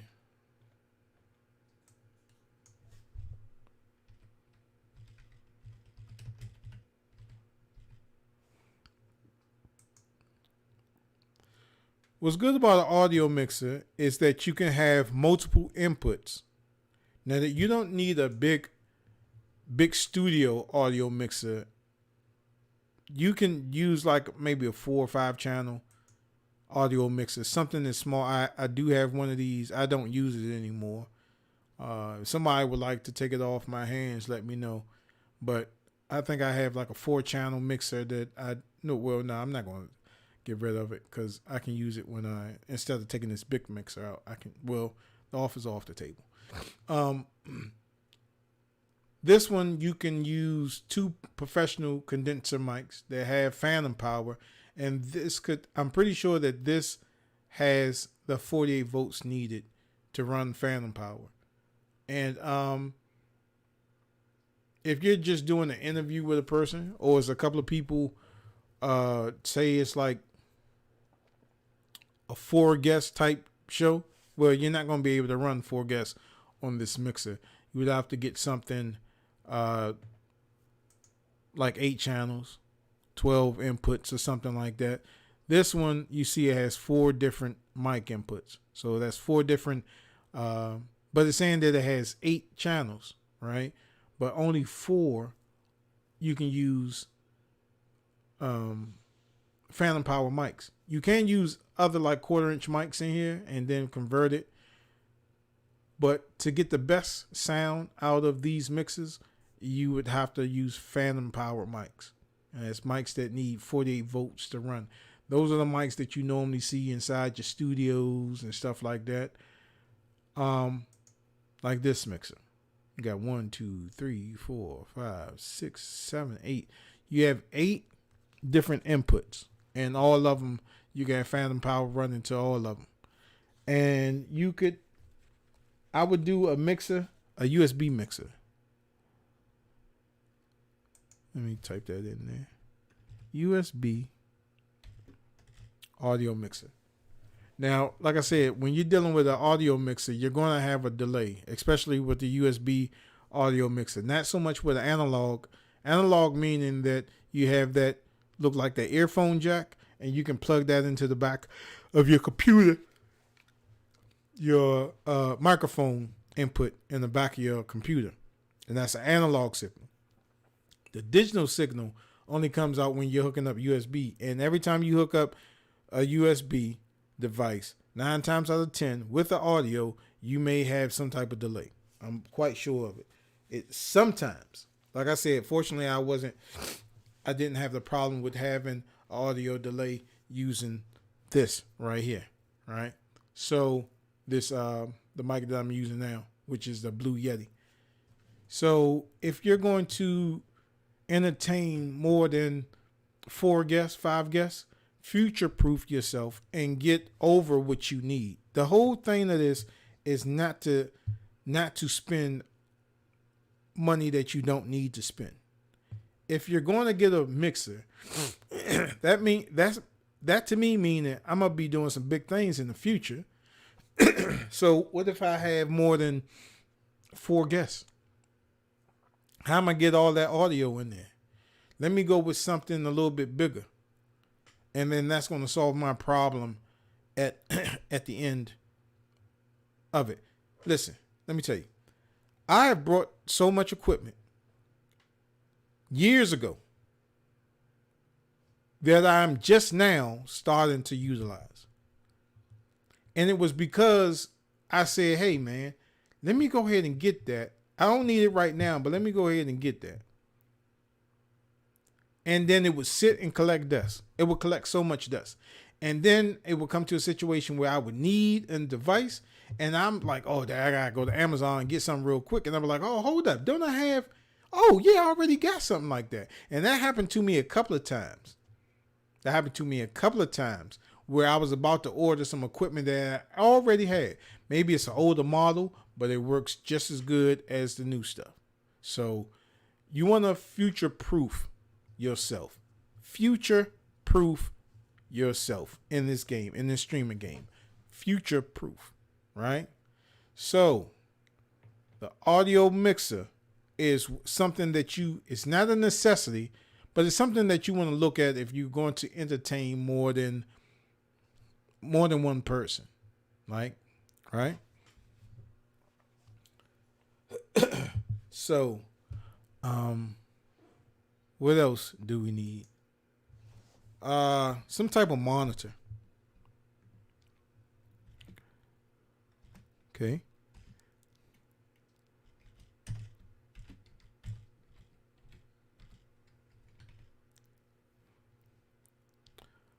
All right. Monitors. This goes back to the video card that you need. When you're doing a stream, it is best that you have as many views as you can get monitoring what you're doing. My setup, I have 3 monitors. I have the capability of doing a lot more with an additional hardware that I have. Remember that stuff that I said that I got that I didn't need? Well, I have USB 2.0 output display cards where I can hook up an additional monitor. So if I hook up every monitor that I wanted to in here, I would have like 8 different monitors going at the same time. But that's a little bit overkill, and that's going to raise my electricity bill. So it's no need for that.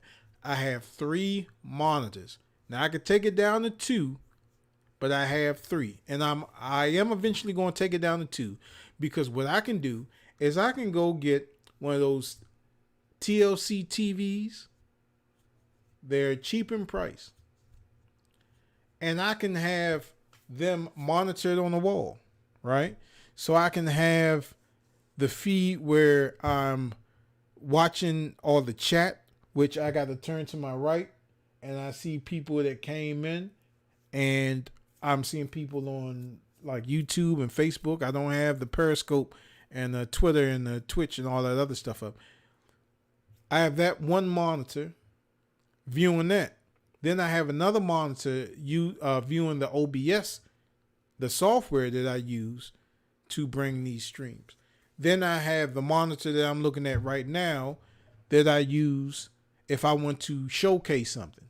So if I want to showcase a video game that I'm playing, I will hook my video game up to my computer, and I would have the output displayed on the monitor that I'm looking at right now, which is my PlayStation 3D TV. So I'm looking at everything on that one. So when you're streaming, to have one monitor will not cut it, because especially if you're doing video games, you'll want to have that monitor outputting the source that you're trying to display out to the world. And if you just have that one monitor, well, when you come up and somebody's commenting, a lot of people don't like that when they're commenting and they don't get recognized. And unfortunately, I have been doing that in this stream, because the way I have my monitor set up, I don't see the alerts and stuff that comes up. But if I were to switch that, matter of fact, let me do that now, because I apologize for you all that are commenting in that and I'm not seeing it.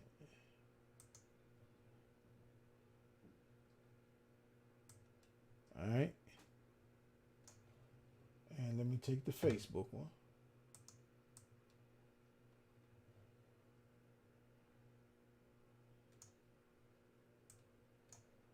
All right. Well, this screen is so tiny that I'm not able to see all of it anyway. So that didn't really make any type of difference, because I can't see the chat on that one. All right, so all right, and I'll tell y'all the software that I use so you can multi-stream a little bit later on after I'm finished with some of the hardware. But monitors, I would say at least 3 monitors. And you're gonna need that. Why? You may think you don't need it now. Oh, I can get away with that. I'm trying to tell you. When you start streaming and you need to look at different stuff, that one monitor is not going to cut it. It's not going to cut it at all. Because you're going to run into a problem. You don't want to show some of your personal information. You're going to want 3 monitors. Start off with 2 and then work your way up to 3. But 3 would be the bare minimum for me. Like I said, I'm not going to go easy because if you're going to do this thing, you're going to do this thing right. There's no sense of half stepping and then later on you find out that what you have to get something else to replace that because you wanted to go cheapo on it, right? And I'm not a millionaire. All right. So the monitors. And I think that pretty much does it on the hardware side. So let's recap before I get to the software, all the hardware that you're going to need. And if I think of anything else, I'll go back to the hardware portion. For the hardware, if you're going to build a PC or if you're going to buy a PC out the box at Micro Center, Best Buy, or Amazon, you must know these following things. You must know the CPU, whether it's an i5 or i7, preferably an i7 and up. Anything above an i7, that's pretty much overkill. Because the i9, I wouldn't waste my money on the i9 processor just to do streaming. And your PC must be a standalone system. I cannot stress this enough. If you're going to stream, have a PC that just streams. If you're going to stream video game content or you're going to stream computer game, have a different PC for your gaming rig. Just like your PlayStation or your Xbox or your Nintendo Switch, right? Now, Nintendo Switch, you're going to get flagged on it a lot because Nintendo don't like you streaming their stuff, even though you're doing a lot of free advertisement for them. I don't get that. But with the Xbox and the PlayStation, you can, out the box, stream with the Xbox and the PlayStation, right? But there's certain things that you won't have access to. You won't have access to your custom graphics. If you want to put your own logo on there, you can't do that streaming out the box with the PlayStation and the Xbox. There's a whole lot of other things. You can't do what I'm doing right now, showing the web and all this other stuff. You can't do that straight out.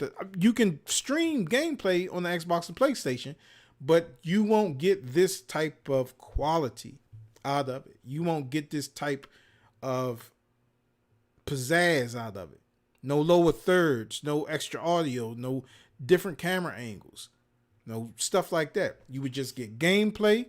And if you have a Connect, or Microsoft is now allowing you to use any type of webcam now, but with Sony, you have to get their PlayStation camera in order to stream, and that takes audio and video. With this one, with the hardware that you get, you can have your PlayStation or your Xbox or your Nintendo Switch streaming, and you don't have to worry about nothing else. Just capture it into your computer, and bam, there you go. Another thing, when you're that will come into software, all right? So i7, i5, or i7 or up. You can do an i9. That'd be overkill. Your streams will probably look flawless, but it's not a necessity. At least not right now. Your GPU, which is your video card, must have at least 4 gigs of RAM on it, starting off. With all of the stuff that it does, transcoding and putting those images out to the internet, you need that much memory on your graphics card. Your RAM, which is your memory, random access memory, needs to be at least 16 gigs. 8 gigs is just not going to cut it. I know a lot of people say 8 gigs is fine. No, it's not. It is not. Even if you're doing a simple stream, it is not fine. It is not fine, right? If you're just doing like a one camera show with a USB camera, that's fine. You don't need another computer for that, because the computer can handle that USB camera, or it can handle, if you go get a cam link, which I'm recommending you not to, and then hook your DSLR or your Handycam or whatever type camera or DSLR that has a clean HDMI out, it can handle that. You're only producing that one signal. It can handle that. But when you start to want like 4 different camera angles, you want another computer, and you want this, that, and the other, and all this other stuff, this graphic work, and all this scenes, and music, and a DJ, and all, you're going to want a separate computer because that workload is not stressing your streaming PC. So you must have, I don't care what nobody tell you. They may tell you, yeah, you can do it all on your, no. Go ahead. Don't listen to me and go ahead and do it. Your computer will, you will notice your computer crash. You will notice on your playbacks, your frame rate is going down. It's not good, right? Hard drive. Hard drive is important, especially if you're recording footage and then you want to edit it later, right? If you're doing 4K, which I don't recommend you to do, 1080p, 30 frames or 60 frames is fine. If you're using that and then you later on want to edit in Premiere or DaVinci Resolved or anything like that, you will want enough space. You would actually want an external hard drive too as your backup. You want to back that stuff up and then put it on the shelf somewhere. Because eventually one day your hard drive, whether it be you do a laptop or something else, it will go down eventually one day, especially when you have dealing with mechanical hard drives. When you have those hard drives spinning, they will go bad eventually one day. Even solid states. I have a solid state 32 gig drive that no longer can be formatted anymore. And I use that so many times and it doesn't work anymore. And if I had any footage on there, it's gone now. I can't retrieve it back. Capturing card. Like I said, man, if you're going to do a capturing card, do not waste your money on a capturing card. Get one of these. Get a ATEM switcher. Go to Black Magic and get an ATEM switcher. Go to Mac Solutions in Gaithersburg. I got it upside down. Go to Mac Solutions in Gaithersburg and purchase this device instead of purchasing a capturing card. This device comes in 2 different models. It comes in a Pro and it comes in a Standard. The Standard one is only $295. That is better than buying a capturing card. With a capturing card, the encoding is done by your computer. That means it's boggling a heavy load on your processor, which then is going to affect your output streaming. This device does it all in one. It does all the heavy encoding for you. And not only are you able to stream one HDMI source, you're able to stream 4 different HDMI sources running at different resolutions. So you can have a 1080p resolution. You can have a 4K resolution. You can have a 720p resolution. You can have a 1080i resolution. And you can have all that stuff fed in here and it'll output it with no problem. This particular one, not the more professional ones, not the other ATEM switcher that I got. That doesn't play well with different transcoding. It only plays well if everybody is outputting at the same output. So if one camera is outputting at 1080p, you can't have another camera putting out at 1080i. It's not going to work. Everybody has to be able to run 1080 or whatever frame rate that you're running. So instead of buying a cam link, get this. I'm telling you, it's way better than getting a capture card. I don't care if the capture card costs you $65. It's not doing the encoding. It's not doing what this does. I'm telling you, Mark, listen to me, bro. All your encoding is done in here. It's not done on your computer. And you have 4 different sources that you can do. Your overhead camera, your camera that you're looking at right here, and it does so much more. It streams to the internet via your computer.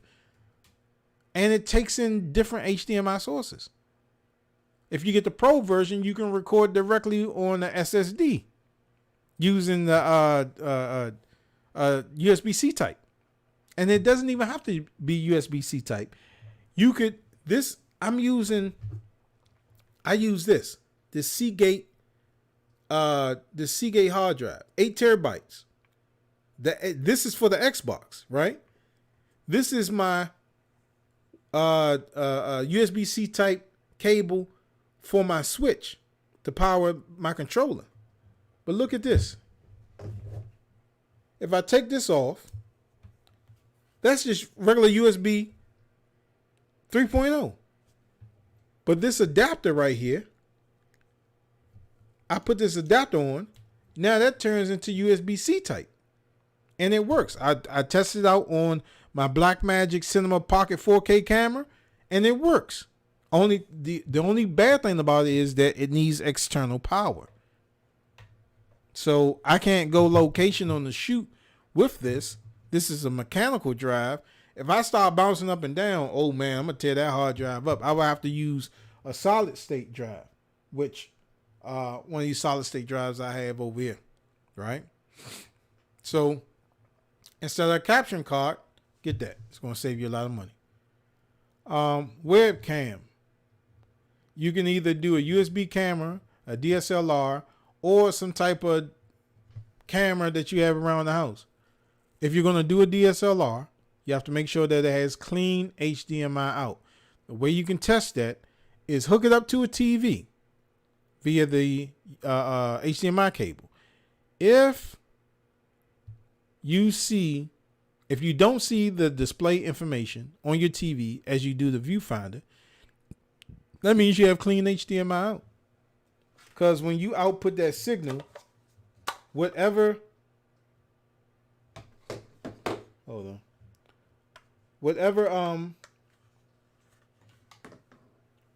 you see displayed on that TV is what you're going to be recording or putting out. So you need clean HDMI out.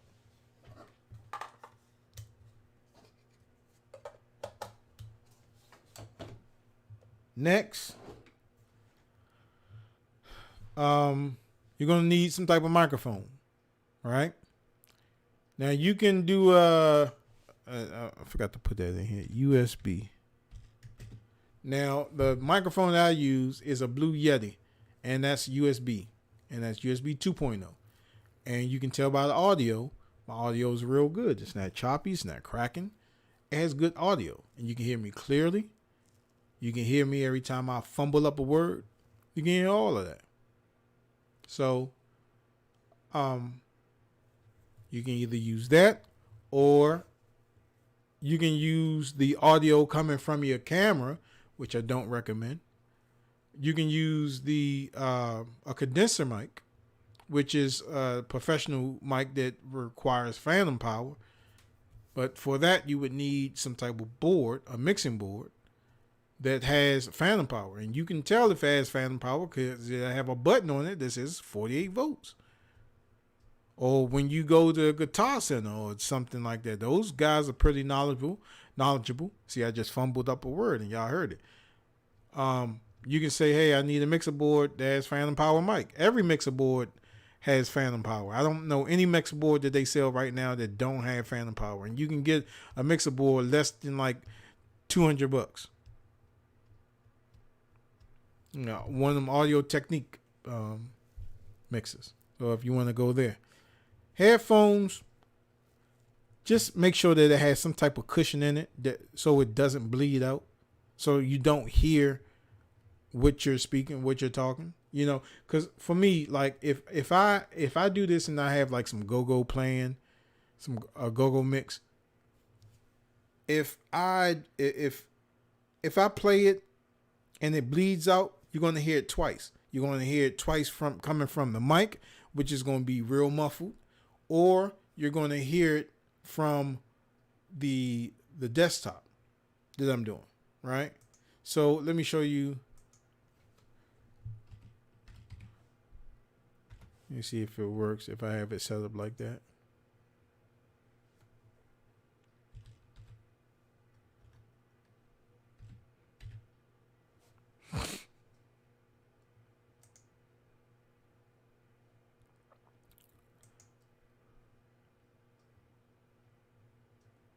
All right.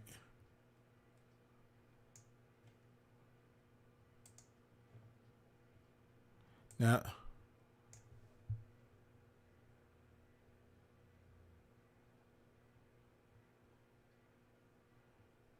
now you don't hear that, right? You don't hear that because I don't have it set up like that. But let me set it up real quick. Well, I'll do that when I do software. But there's no way that you're hearing this. But I'm hearing it in my earphones.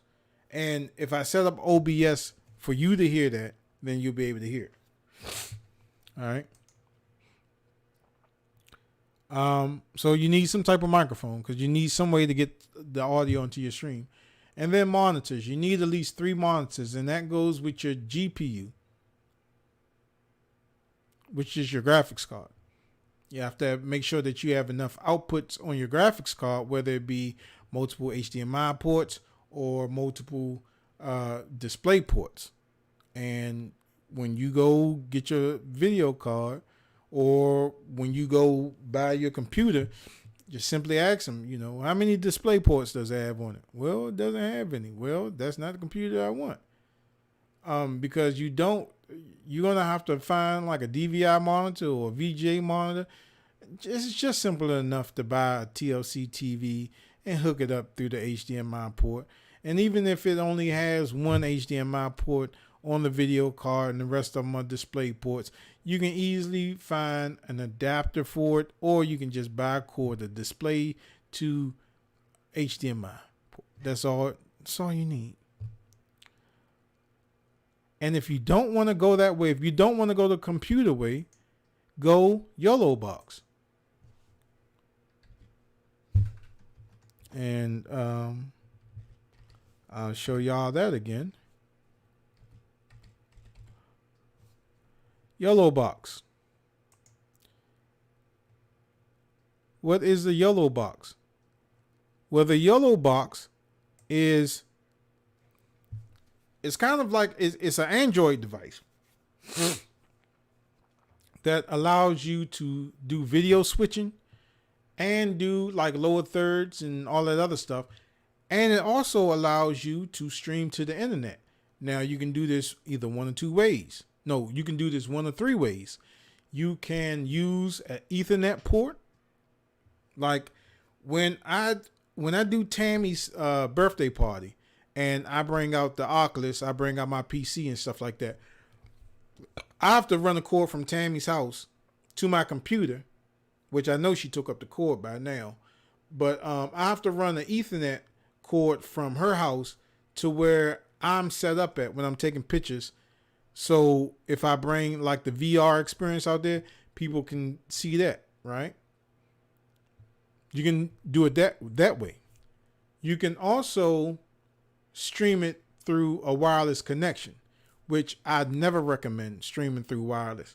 Even if you're right beside your router, I don't stream wireless. Hook it. If you're right beside your router, hardwire that sucker. Don't only do wireless if you have to, because wireless would drop out on you. Or you see down here, that's a SIM card. You can use 4G to do this, and you don't need a computer at all. You don't need a computer doing this. So, like I said, either you can go the PC route and have these specs, all that you need, or you can go through the YOLO box, and this is all that you need, plus the cameras.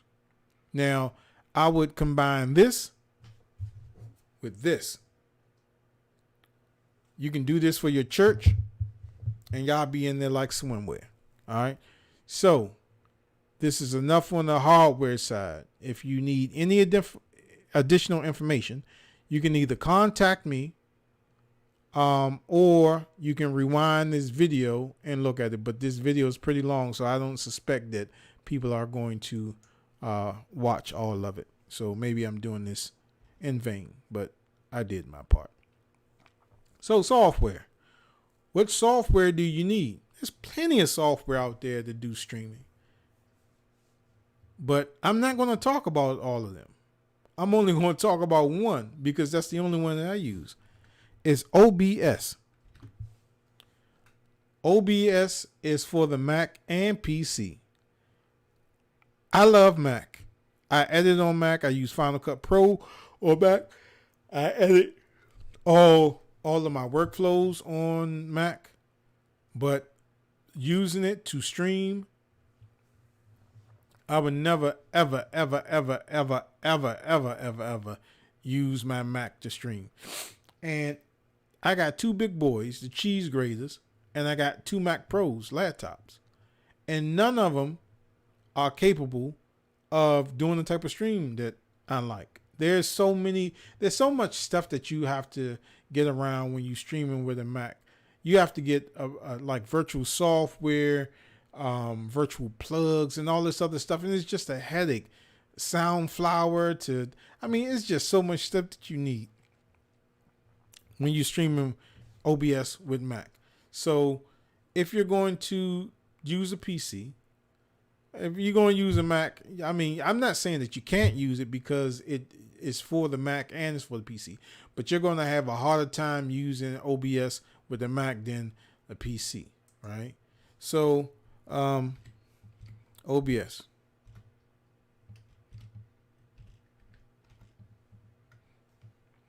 OBS stands for Open Broadcasting Software. It's open source, meaning people are writing scripts for this. People are doing a lot of stuff with this, and it's a free program, and that's what I use, OBS. And there's a couple of different versions of OBS. You might heard of Streamlabs OBS, and this OBS, and then OBS Studios. And not only does it work with Windows and Mac, it works with Linux. Now, I don't know how to use Linux. I used it like a couple of times when I was at Best Buy with Geek Squad to, unlock passwords. People coming in forget their passwords, and we would use a Linux-based software to crack the password. But other than that, I don't use Linux. And you can download it for all of these, and you can go back as far as like Windows 8. There's some that support Windows 7, but you can go as far back as Windows 8 to use this program. It's free, and it does everything that you need it to do. You can create different scenes, and scenes would be like this. This is actually a scene in OBS. And if I go here, that's a scene in OBS. So I can have unlimited scenes with this. Go back to that one. And there was another thing that I forgot to do on the hardware side, which was the Stream Deck by OBS. Now, the Stream Deck is just a little piece of hardware that allows you to do what I just did, right? So if I had to, I don't really, I'm starting not to use them. They're probably more suited for me if I'm out in the field, if I'm doing a like a wedding or something like that, or a basketball tournament, or some type of sporting events. But what the Stream Deck allows you to do, it allows you to push different buttons to go to different scenes, or it does so much more than that. But see how I can go to, I got that labeled as solo cam and then desktop with cam, so I can go back and forth. And let me show you. So this is what I'm using, right? So this is OBS. And like I said, solo cam with desktop. And I can add so much more in here. These are the scenes. These are the sources. And I can add, if I want to do lower thirds. And lower thirds is just like graphics or words that's at the bottom.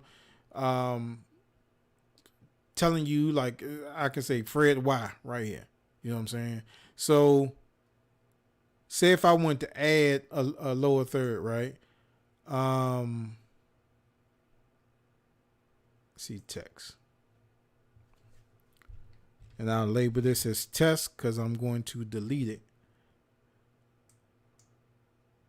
And here we go with, I'll just say Fred.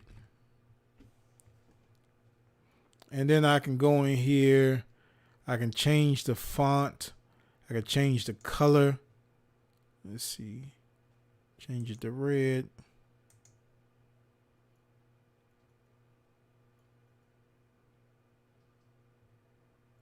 Well, change that to orange. All right. You see how I just turned orange? And that would be my background color. And then I would, occupancy, I would change that. And you see how it's turning red?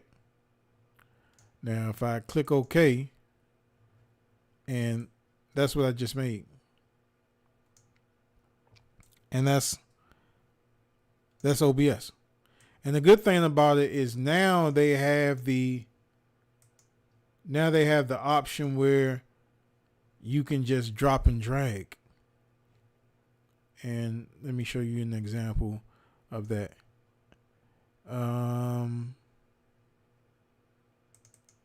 Game show live.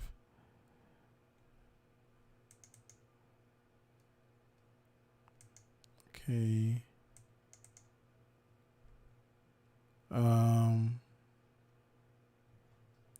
Okay. So this could be any graphic that you want.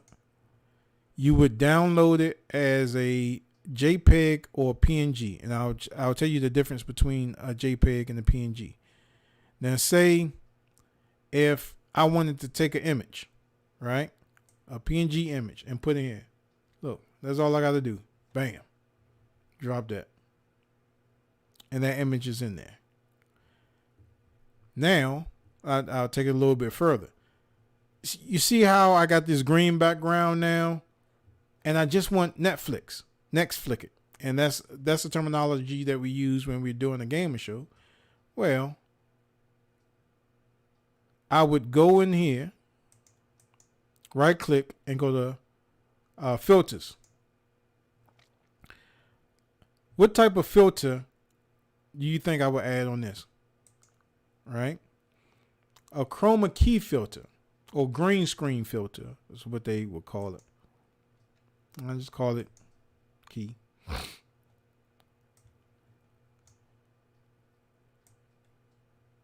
And then I would change it up. See how this slider that I'm putting in right here, that takes away that green background. All right, close it. So now I have this next flick it, but before I had a green background. So I'm just saying that to say that you can do all types of things with OBS, and I don't need this stuff. And these locks beside it, that's so if I lock it, I no longer can disturb that graphic, right? So I don't need that, and I'll delete that.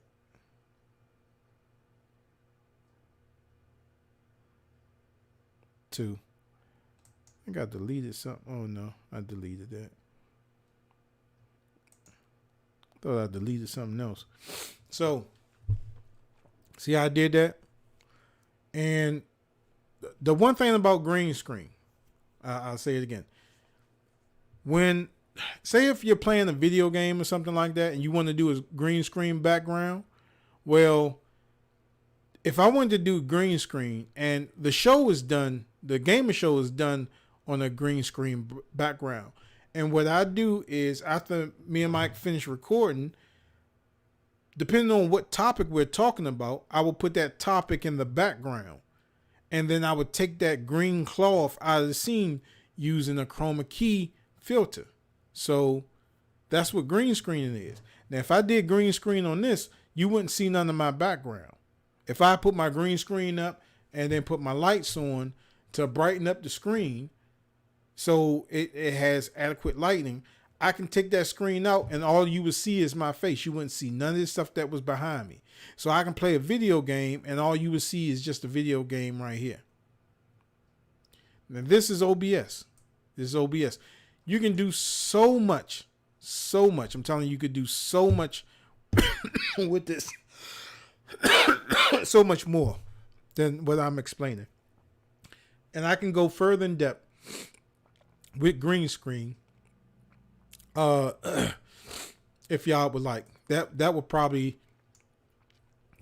take me that'll be a while. All right. But I promise y'all one thing. JPEG and PNG. A JPEG has a background. A PNG has a transparent background. So, for this episode, what if I wanted to put an icon displayed on this show right now? What if I wanted to put a YouTube icon on this? All right. Well, I would just go into your search engine and put YouTube icon.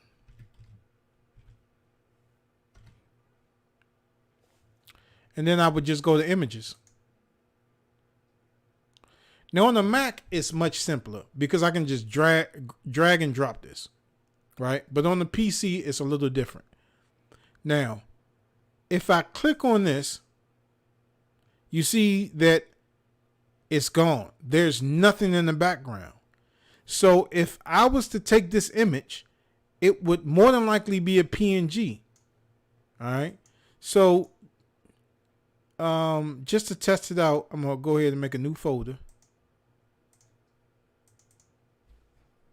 And I'm going to, sometimes this work and then sometimes it don't. And I'm going to show y'all two ways of doing this. What you would do is capture it, drag it over, and then drop it. And see how this is a transparent background, but it doesn't indicate that here. It indicates it's some type of web file. So I can't use it. So normally sometimes what you could do is right click on it and go down to save image as. You go save image as, and when you go down here, you should have some type of option to either say JPEG or PNG, which is not giving me. So I can't use this file, right? So let's go to the next file. This appears to be a JPEG, a PNG file. But if I click on it and drag it over here, let's see what extension it'll give me. It's still a web file. So I still can't use it. I still can't use it. So let's go here. All of these are looking like JPEG files. Still coming up as a web file. So I have to say specific PNG.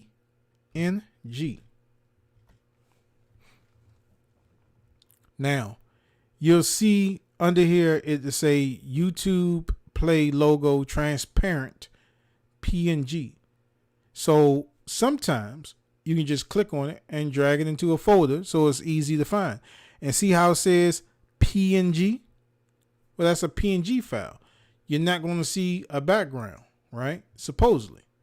Or you can click on it, right click on it, and save as, and then it'll give you some different options. Right now it's saying, you see all this? That's a JPEG file.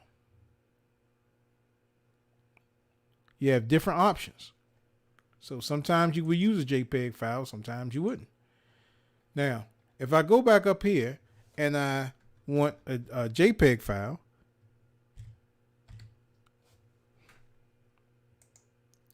it's going to give me options of doing a JPEG file. So normally I would just grab it and drag it over to the file that I needed. All right. Or I will click on it and then right click on it and then save image as,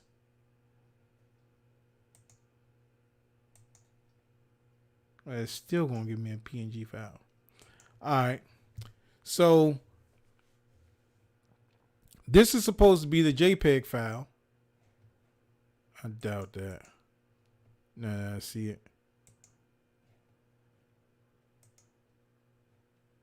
Okay. Let's try this one. All right. Drag that, drop that.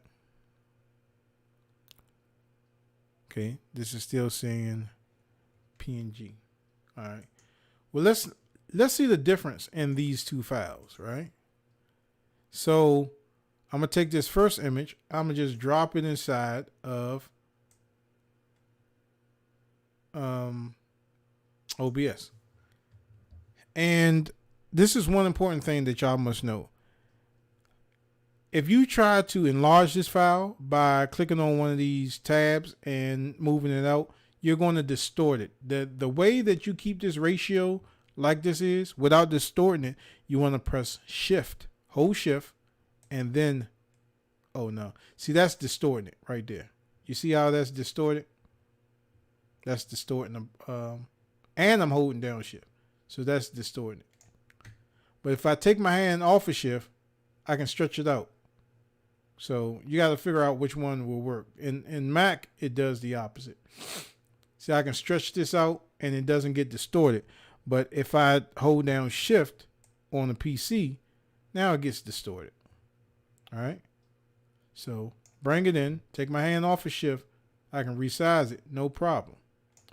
Now I'm going to bring in the other logo. Oh no, that's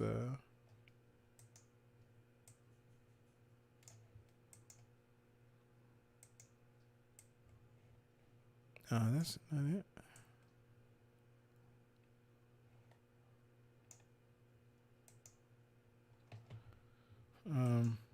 Let me go back to, I must have deleted that PNG file.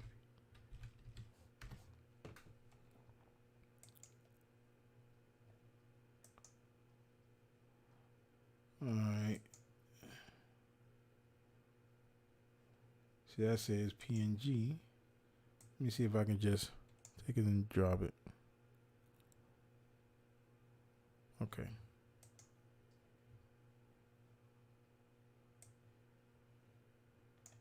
And drop that here. Okay. Bam. All right. So these are what are considered lower thirds, right? So let me go ahead and show this for a second. And I'm going to delete both of these.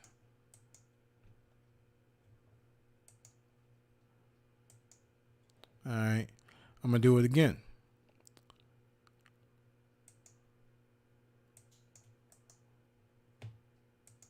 I don't need that.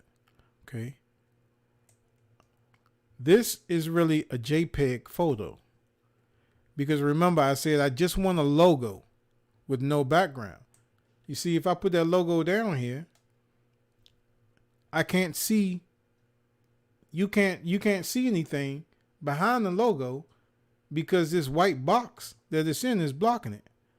But if you take the PNG file and put it in here, see how the circle, that half circle, you can still see the background of my camera. And then I can lower this down. Bam. I can put that. Now I'm streaming on YouTube. And I get the YouTube channel. This one, I don't want to use because even if I crop this, which means that I'm taking out some of this image, you're still going to see a little bit of that white background versus this logo. You're not going to see none of the white background. So the only thing that you're seeing is the YouTube mark. Now that's the difference between a JPEG and a PNG file. So that's a PNG file. That's a JPEG. PNG, which has no background and is transparent, versus a JPEG, which has a background and that isn't transparent. So these I don't need.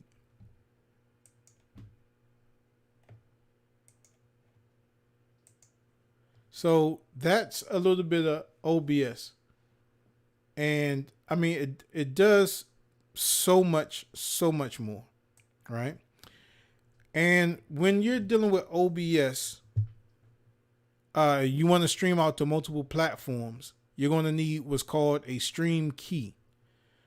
Now, if you're dealing on Facebook, if you're dealing with YouTube, if you're dealing with Twitch, if you're dealing with Mixer, you have to go find that stream key.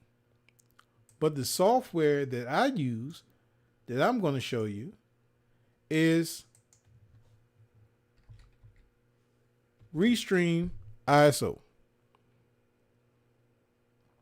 Now, this is the software that I use when I stream. Right?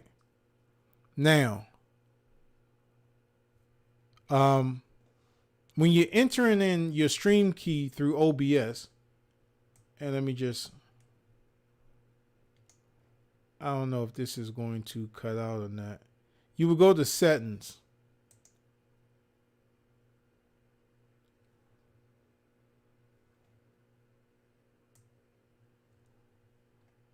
All right. It did it. All right. So let me explain a little bit about using OBS. Now, before you even launch OBS, there are certain things that you must do before you can launch OBS. And this will get your feed out to the internet. General, you don't really have to worry about. You would just leave this alone. Do not touch anything in general. When you go to stream, it's going to ask for the service. Now, normally, if you click down here, it's going to say YouTube, Twitch, Facebook, etc., right? And then it's going to ask for the stream key. Now, the most important thing about your stream key, you do not give your stream key out, because if you do, anybody will be able to stream on your platform. You do not share your stream key. Do not share your stream key. I repeat, do not share your stream key. The reason why I use Restream, let me put that in here.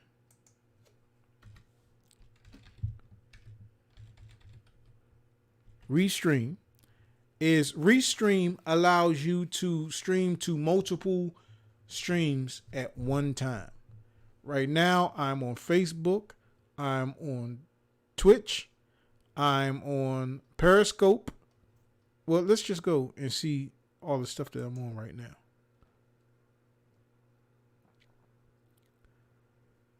I'm on Mixer, I'm on Periscope, I'm on YouTube, I'm on Twitch, and I'm on Facebook, all at the same time. And I'm using it through Restream. Now, this also is a free software, right? And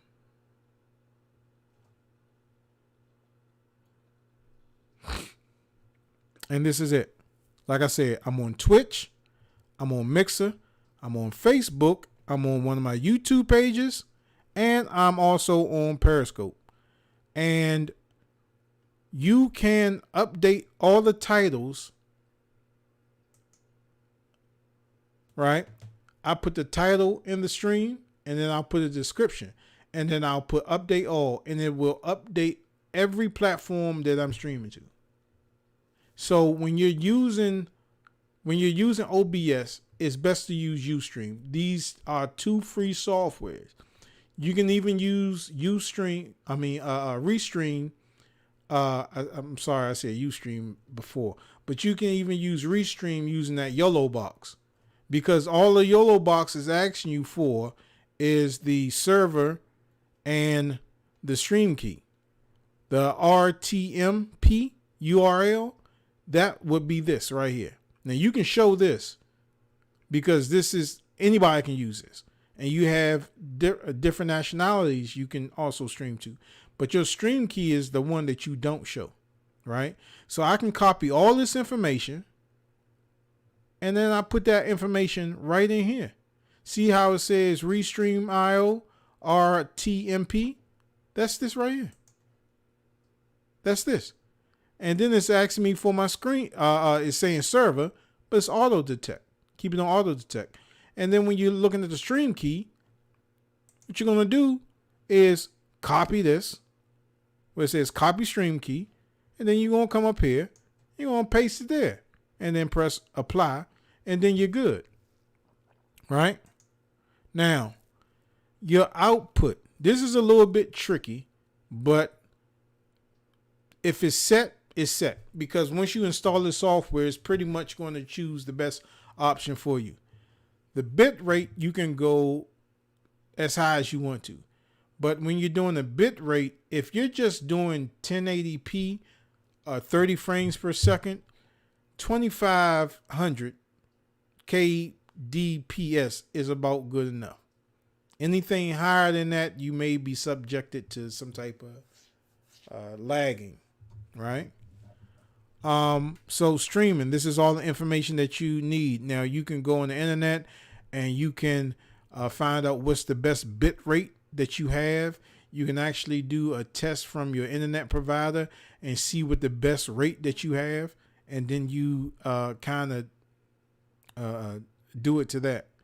The encoder and the audio bit rate. All of these, you can just leave it at 160. It sounds good to me. Recording. The type of recording that you want and where you want it to go. If you're dealing with Mac and PC, I think you have an option. I can't do it right now because I'm in the middle of the stream. You can do an MP3. No, MP4. MP4, like right here, MP4 can be read by Mac and PC. So with MKV, you would have to get a plugin for the Mac in order for the Mac to be able to read this codec, because that's what it's called. All right. Audio. It's just simple as that. It's where the audio is coming from. The sample rate, you want to leave that alone. The channels, you want to leave that alone. Devices, you will put in the type of devices that you're using to capture your audio. But this is not necessarily, you don't necessarily need to do that here, because inside when you're setting up your scenes and stuff like that, you would normally put it in there. All right. Video, really, really important. Your canvas size is what you're seeing now. My canvas size is 1080p. So I'm 1920 by 1080. If I wanted my canvas size to be smaller, if I wanted to produce in 720p, then I would lower that. The output resolution is what I only see. So with inside of OBS, this resolution that I'm seeing is 1536 by 864. So I'm seeing a lower resolution than what y'all seeing, because I don't need to see a 1080p signal. Mind you, it's encoding. So not only is it encoding out to the internet, it's also encoding for me to see. That's a double workload on my PC that I just don't need. And then frames. I'm doing 30 frames per second.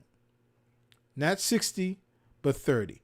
The reason why I do 30 is most people, when they watch some of my videos, if you're watching this at 60 frames per second, you may not have a phone that has enough power for you to watch it at 60 frames per second. So you may see a lot of stuttering. A lot of people may have to restart their video because they're not getting enough bandwidth coming through.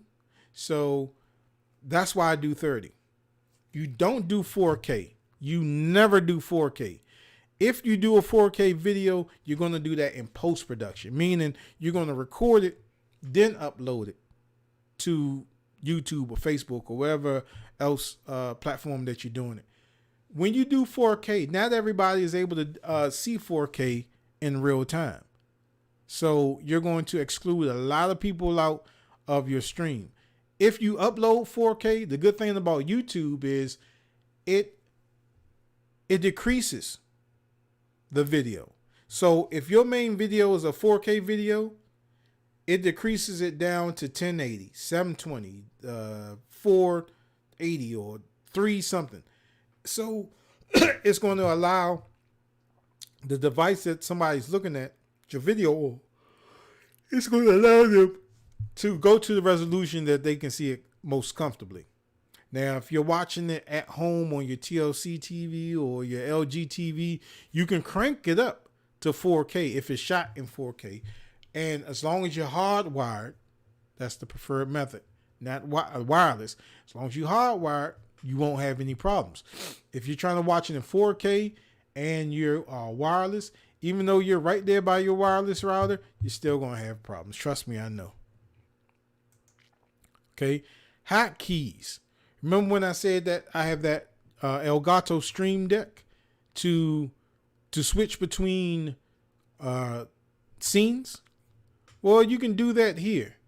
Now I can set a hotkey to start recording, so I can do that on my computer, or I can press one of the Elgato buttons and do that. Start streaming, studio mode. Excuse me, I'm gonna show y'all that real quick. It even has my ATEM Mini Pro on here. You know what I'm saying? So these are shortcuts that you can use for your keyboard. You don't necessarily have to get a Stream Deck. I recommend getting a Stream Deck because that's easier than using your keyboard, because you may have to type something and you may hit one of those hotkeys that you have to put up another scene. So say if you had K as a hotkey and that's supposed to switch to your second camera.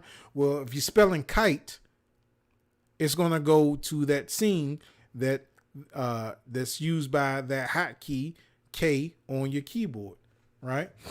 And advanced, that's something that you will get into later on. I don't need to explain it right now. So that's that. All right. So OBS does 2 ways. It does it in 2 ways. OBS Studio does 2 ways. You can do the consumer version, as you see right here, or you can do the pro version, which both are included in this version of OBS. You can go to studio mode. All right. Let me widen it up for you. So you see how I have 2 different screens right here? Well, one is my preview and one is my program. And that's what I talked about when I was using the ATEM switcher. And this is what the ATEM switcher does. Okay, I have a scene right here where it's the desktop and me, right? And also layers. This is on the layer system. So the desktop is behind my camera and it's layered up. So this is my camera feed and this is my desktop feed. If I was to put my camera behind my desktop, you wouldn't see my desktop. You would just see my camera. So you got to learn layers also, right? Layers are easy to learn. Once you started to make your scenes, you'll know that you'll make a scene and then something to disappear. Oh, what happened to my camera? You can take that and move it down. I'm like, oh, there it go right there. So doing the preview in the program. So see if I go to my solo, it doesn't switch over yet because it's still in the preview mode. It's still in the preview mode. But if I'm like debating on, okay, what should I go to? That warning? Should I go to this? Should I see? I'm flipping through all my scenes. The overhead cam is not. I don't have that plugged up. But you see how all my scenes, and it's not the footage that you're seeing has not been switched yet, right? So if I want to switch to this, I can preview all the scenes before I take them live. And the way that I take them live is now I want this to go live because I'm perfectly shot. You know what I'm saying? Show them a gray, whatever. I'm ready to go. So now I hit cut.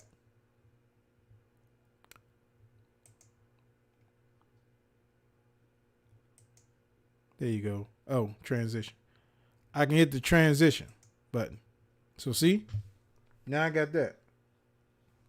Or I can hit the transition button and go back and forth. Transition, transition, transition. That's the preview. Transition. So then I take it out of studio mode. Let's put that off to the side. So, these are the both softwares that I use to bring you the content that you're seeing now.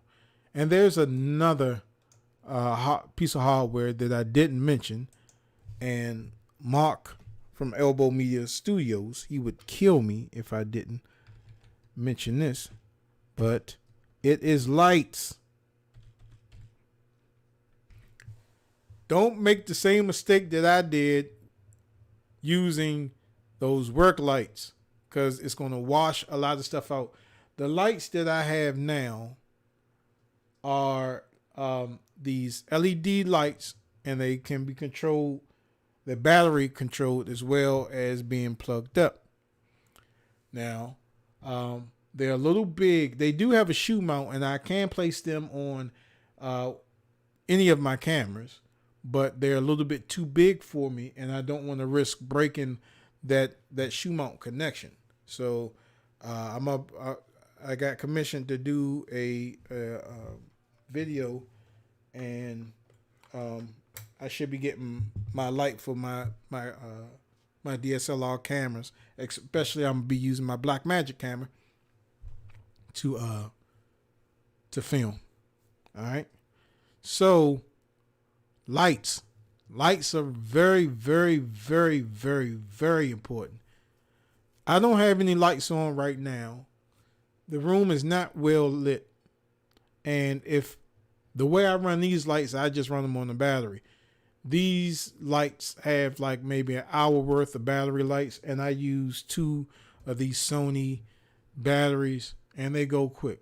I can opt to get the larger size batteries so I can go a lot longer. But lights, you definitely need some type of lights. And let's go to Amazon. And this is something that I have ordered.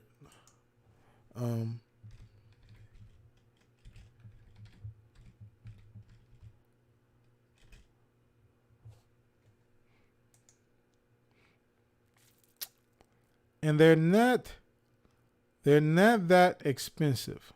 And I think this is the one that I have. Yeah, this is the one that I have. I have a couple of lights. I have these barnyard lights. Those are still in the shed. Man, mine didn't come with man. I think that.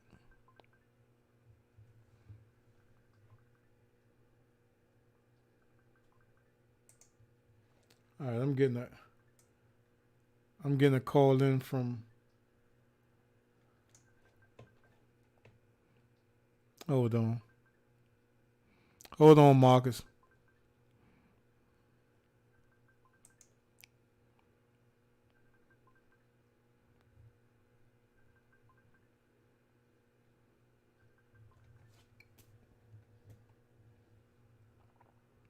I'm gonna have to call him back.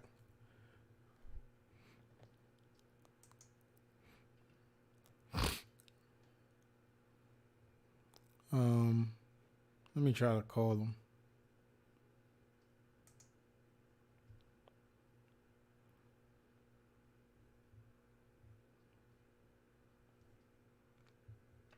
Oh. All right. So remember when I was telling you I do have a webcam, but I only use it to for like FaceTime calls and stuff like that. And this is already supposed to be hooked up.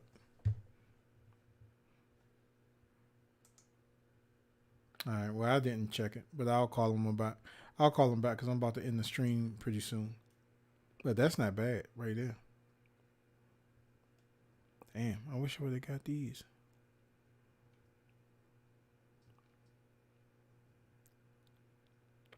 I wish I would have got these.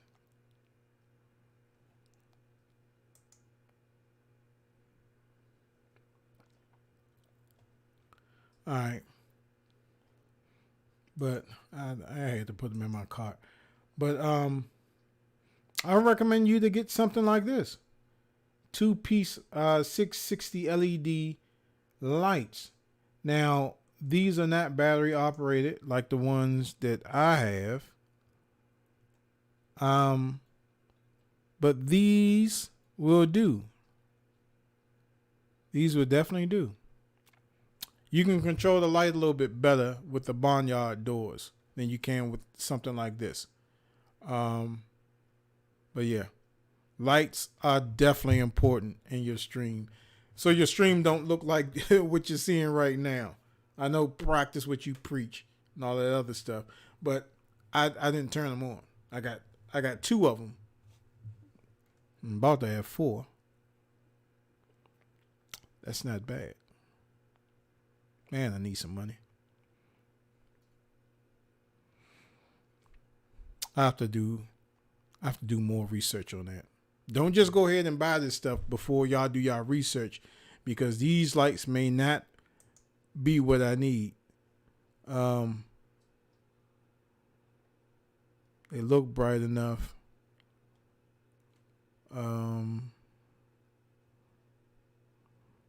Yeah, but they don't have a dial for color temperature like this one does. TI has the color temperature on the back. You can set different color temperatures, and this could be mobile because you see the 2 batteries that it can hold. So you could take this out on the field. This actually clips to your desk, so that's pretty neat. Or you can stand it on stands. So it's pretty neat. So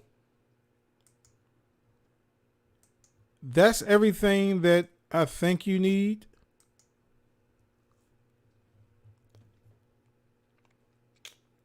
And you can just take this picture and I'll hold that up for the remaining. Now, software could vary because you could use all types of software, but just to get you starting out, the to stream, and this will put you ahead of the game because now with OBS is free. Both of these are free. Let me put in here free. You know how people. Oh, how much it costs, man? Nah, I ain't got no money right now. It's free. Oh yeah, I can get it right now. Okay. Both of these are free. OBS is the software that you use to broadcast your footage or whatever you're doing out to the internet. Okay. With this attached, Restream, this allows you to broadcast to multiple platforms. So you can do Facebook, YouTube, Periscope, Twitch, Mixer. You can do all of those simultaneously, like I'm doing right now. I'm streaming out to 5 different platforms right now, and I'm using OBS and Ustream. And it's not complicated because the only thing you have to do is, like I said, you're only using the source and the stream key, and both of those you can find when you're doing Ustream. When you go inside Ustream, you're just picking your server and your stream key. That's it. And you're putting it inside of OBS.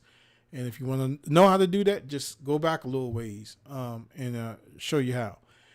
Now, for hardware, you have 2 different options. You can either go with a PC. And if you go with a PC, you're going to need this, and I'll put like a little mark on it. So you would need to know the speed of your CPU. An i5 or i7 is what you would need. Okay.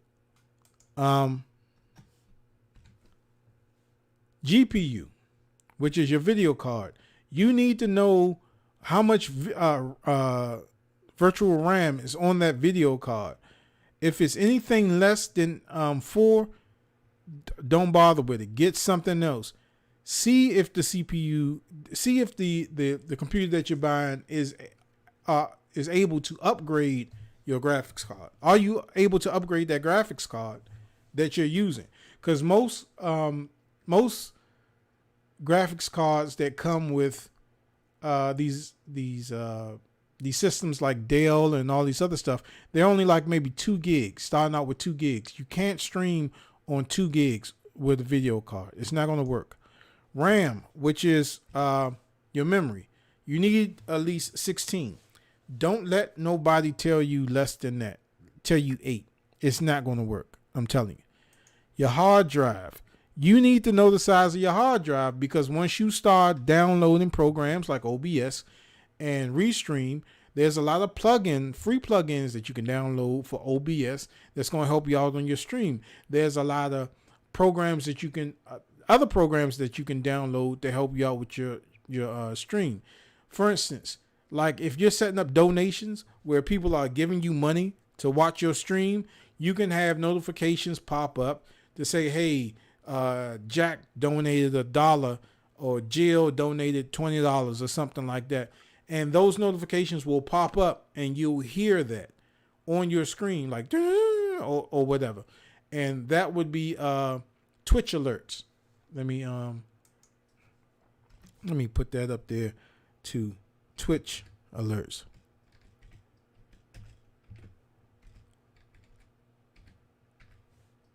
And that's also free.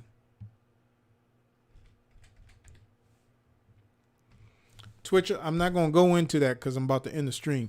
But Twitch alerts is free as well. And that's going to give you notifications where people are donating or subscribing to your channel, or, it's just going to give you those notifications, and those notifications are going to pop up in real time, or people sending you messages, that's going to pop up in real time, right?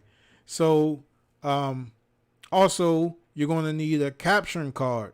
I don't recommend a capturing card, and I don't work for Blackmagic. Man, I wish Blackmagic would give me a discount for promoting them. I wish somebody watching this knows somebody at Blackmagic and say, man, that dude talking about us like he worked for us, like he gonna get commission.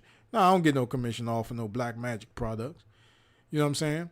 But instead of you getting a capturing card, Mark, get the Blackmagic ATEM.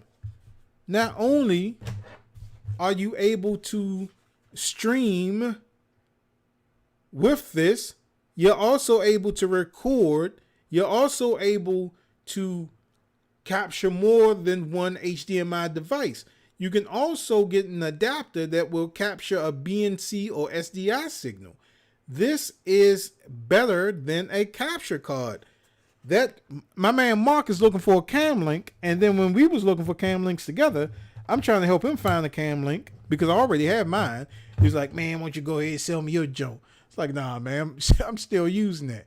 But I'm sitting up here looking for a cam link for him. It's like $300. That ain't how much them joints cost. Everybody is price gouging these things because of the coronavirus, and everybody's staying at home and wanting to stream. They're not price gouging these ATEM switches. Like I said, you can get them from B&H, or you can get them from Mac Solutions in Gaithersburg, Maryland. Again, Mac Solutions in Gaithersburg, Maryland. Just go to the Blackmagic Design website and go to retailers, and it's going to give you the information. You're going to see B&H in New York, and you're going to see Mac Solutions in Gaithersburg, Maryland. So instead of a capturing card, get a Blackmagic 810 Mini. It's better. It's way better than that. And it's not boggling your PC down.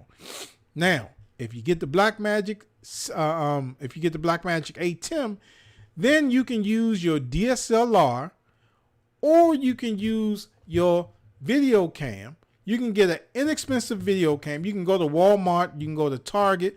You can get one of those 1080p cameras, and you can go from HDMI right into this ATEM switcher, and you can use that plus OBS as your camera, and your stuff will come out so professional. You can try to find a sale where you get a couple of cameras, and like Steph Chef, like once this pandemic is over, once I start doing her show, I'll be using the 4 cameras that I have, my 4 handy cams. I won't be taking my big boys over there. I'll just be using my Sony handy cams that does 1080p. I set 4 of them up. I'll get a shot of Steph Chef, her in front of her stove or wherever she's displaying the food at. I'll get an overhead of her stove to watch to see where she's cooking. And then I may not even need all 4.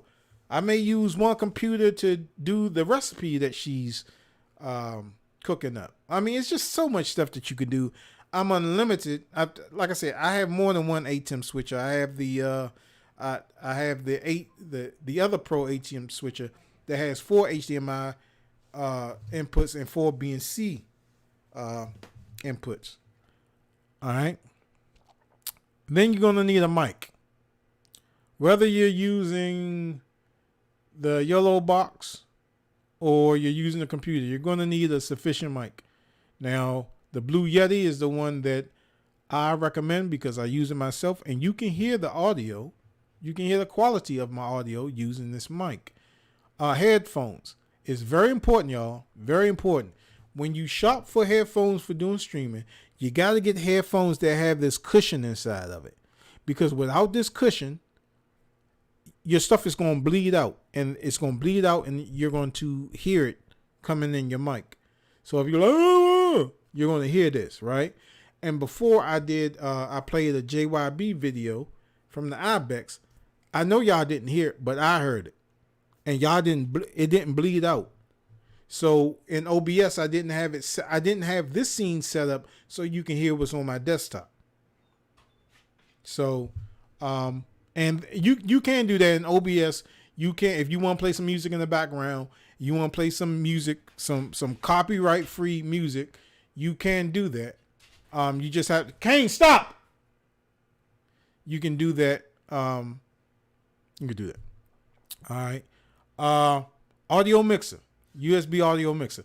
You want to use an audio mixer if you're going to do more than one audio source. So if you're having a panel where you have a couple of hosts, maybe a DJ or something like that, with a USB mixer, you can get up to 10 or however many inputs you need on that mixer, so you can bring all that audio in, and then you will need a separate person monitoring that audio. So you would need an audio engineer monitoring the levels to make sure everything is right. And then monitors. For me, I would say 3 monitors, because when you're streaming, you need to, and you're producing this stuff by yourself like I'm doing, I need to be able to see everything. I need to be able to see the chat. I need to be able to see the software that I'm using. I need to be able to see the video game footage that I'm about to play, or the screen that I'm about to play. And those 3 monitors coincide with your video card. Your video card must have enough DisplayPort outputs in order for you to hook up monitors.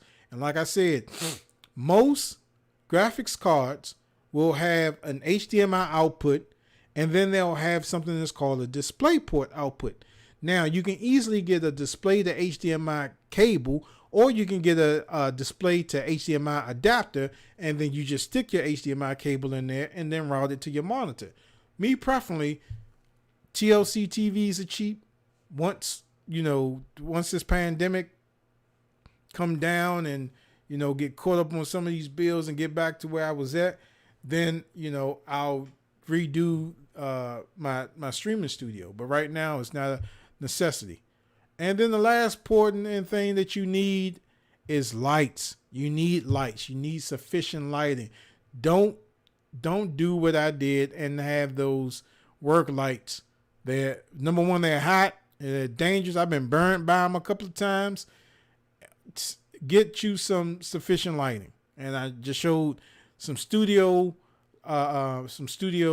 LED lights. Let me put studio LED lights. Studio LED lights. And you can see here, you can go to Amazon or wherever you want to go, and you can find you some lights. But before you get these lights, what I would do, see, I also have these too. And this comes with a green screen. This is worth it just for the green screen alone. Soft box lights. Yeah, that's not too bad. But yeah. But you will want to get those lights, right? Now, if you don't want to deal with the hardware, the PC side of things, you can go to the YOLO box. And the YOLO box, again, that's an all-in-one. That is an ATEM switcher. That is a computer. It is a monitor. And it is a wireless monitor. You can stream three ways. Either you can stream through an Ethernet cable, through somebody's hotspot, which I don't recommend, or you can use a 4G card. You can get a T-Mobile card. You can get a Straight Talk card. You can get one of those small cards. Let me see. Let me go back to it again.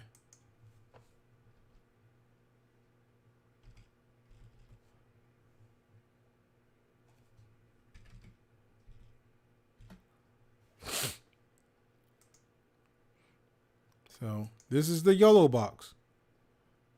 And this is all of this. All of this is all of this. For the exception of the mic, the headphones, the mixer, which is kind of a mixer. Yeah, it does have that. It only shows you one monitor, but you can, I think you can do, I got to test it out. I'm not showing that. Once I finish playing with it, I'll let y'all know. And it's that's it. So if you want to go with the YOLO box, not only can you stream inside your house, you can also go portable. Now there are a lot of churches that are having service outside. They're not having service in the building. What you can do is you can take this plus your ATEM switcher and you have a full production studio and you can stream it out to the internet. And you won't be carrying around no big monitors. You won't be carrying around, only thing you'll be carrying is your camera cables, and these two little itty bitty boxes. They not itty bitty. They big enough for you to see. This is quite big. You know what I'm saying? But if you don't want to go with the PC, go with the YOLO box. YOLO box Live. This will do everything that you need to do as far as streaming, lower thirds, monitoring, and video switching. Now you can only, this one, unfortunately, you can only video switch from two HDMI sources, right? So the way I do it is either I'll plug my ATEM in one of the inputs, and my other ATEM and one of the other inputs. So I can have a total of 8 different inputs. I can have 8 different inputs, right? So now that I'm thinking about it, I don't need that other ATEM switcher. If it doesn't, well, I may have to look at that. But I can do eight different inputs with the stuff that I have now using this, right? So, and then all the video encoding is done on the ATEM switches. All right. So that concludes that, man. I thank everybody that came in and watched, or you're watching a rebroadcast of this. I didn't do any cursing, thank God. So I want y'all to, you can use this video and you can play it over again. And if I need to go into more detail about a specific product, I will do so. I'm also for hire to do your streaming services. If you're local to this area, even if you're not local to this area, I am opt to do your streaming services. This is for churches. This is for any type of wedding events. This is for like social gathering, where we practice social distancing. This is for sporting events. This is for any event that you want captured and you want memorialized in a good professional way. You'll get good audio. You'll get good video. You'll get good customer service. Okay. I've been doing this for years, and the crew, I don't have a big crew, but the people that I do link up with when I have big projects, all of us are really professional, and most of us are either in the audio, the video, or the photography field. So we know how to operate this system. And none of this equipment that I have takes a genius to operate. It's literally just press the buttons and find out what that button do. And once you find out what that button does, then you're good. With the other ATEM switcher that I have to actually use software in order to control it because it doesn't have buttons on it. Okay. Let me see if I can show this. I'm about to let y'all go in a minute.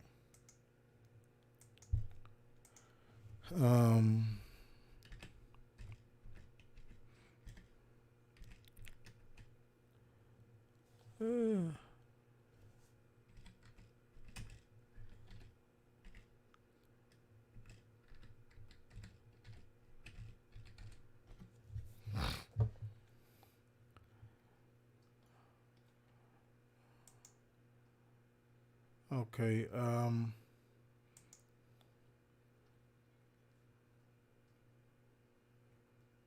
think this is the one that I have.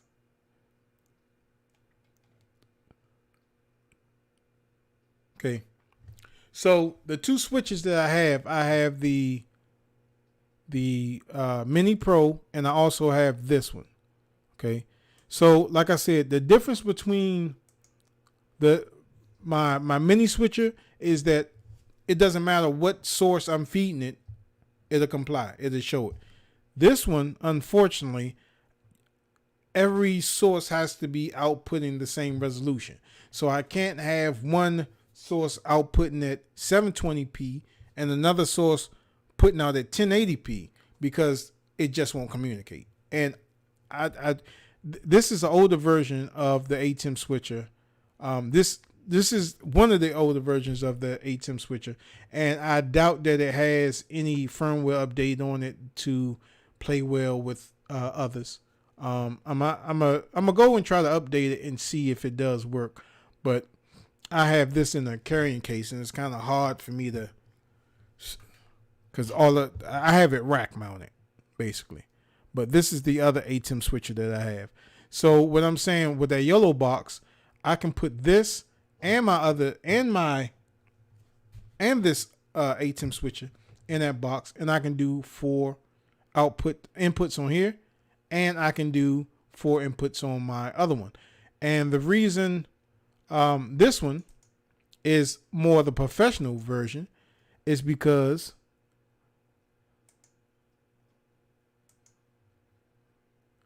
these connections right here. I have 4 BNC connections, and then I have 4 HDMI connections.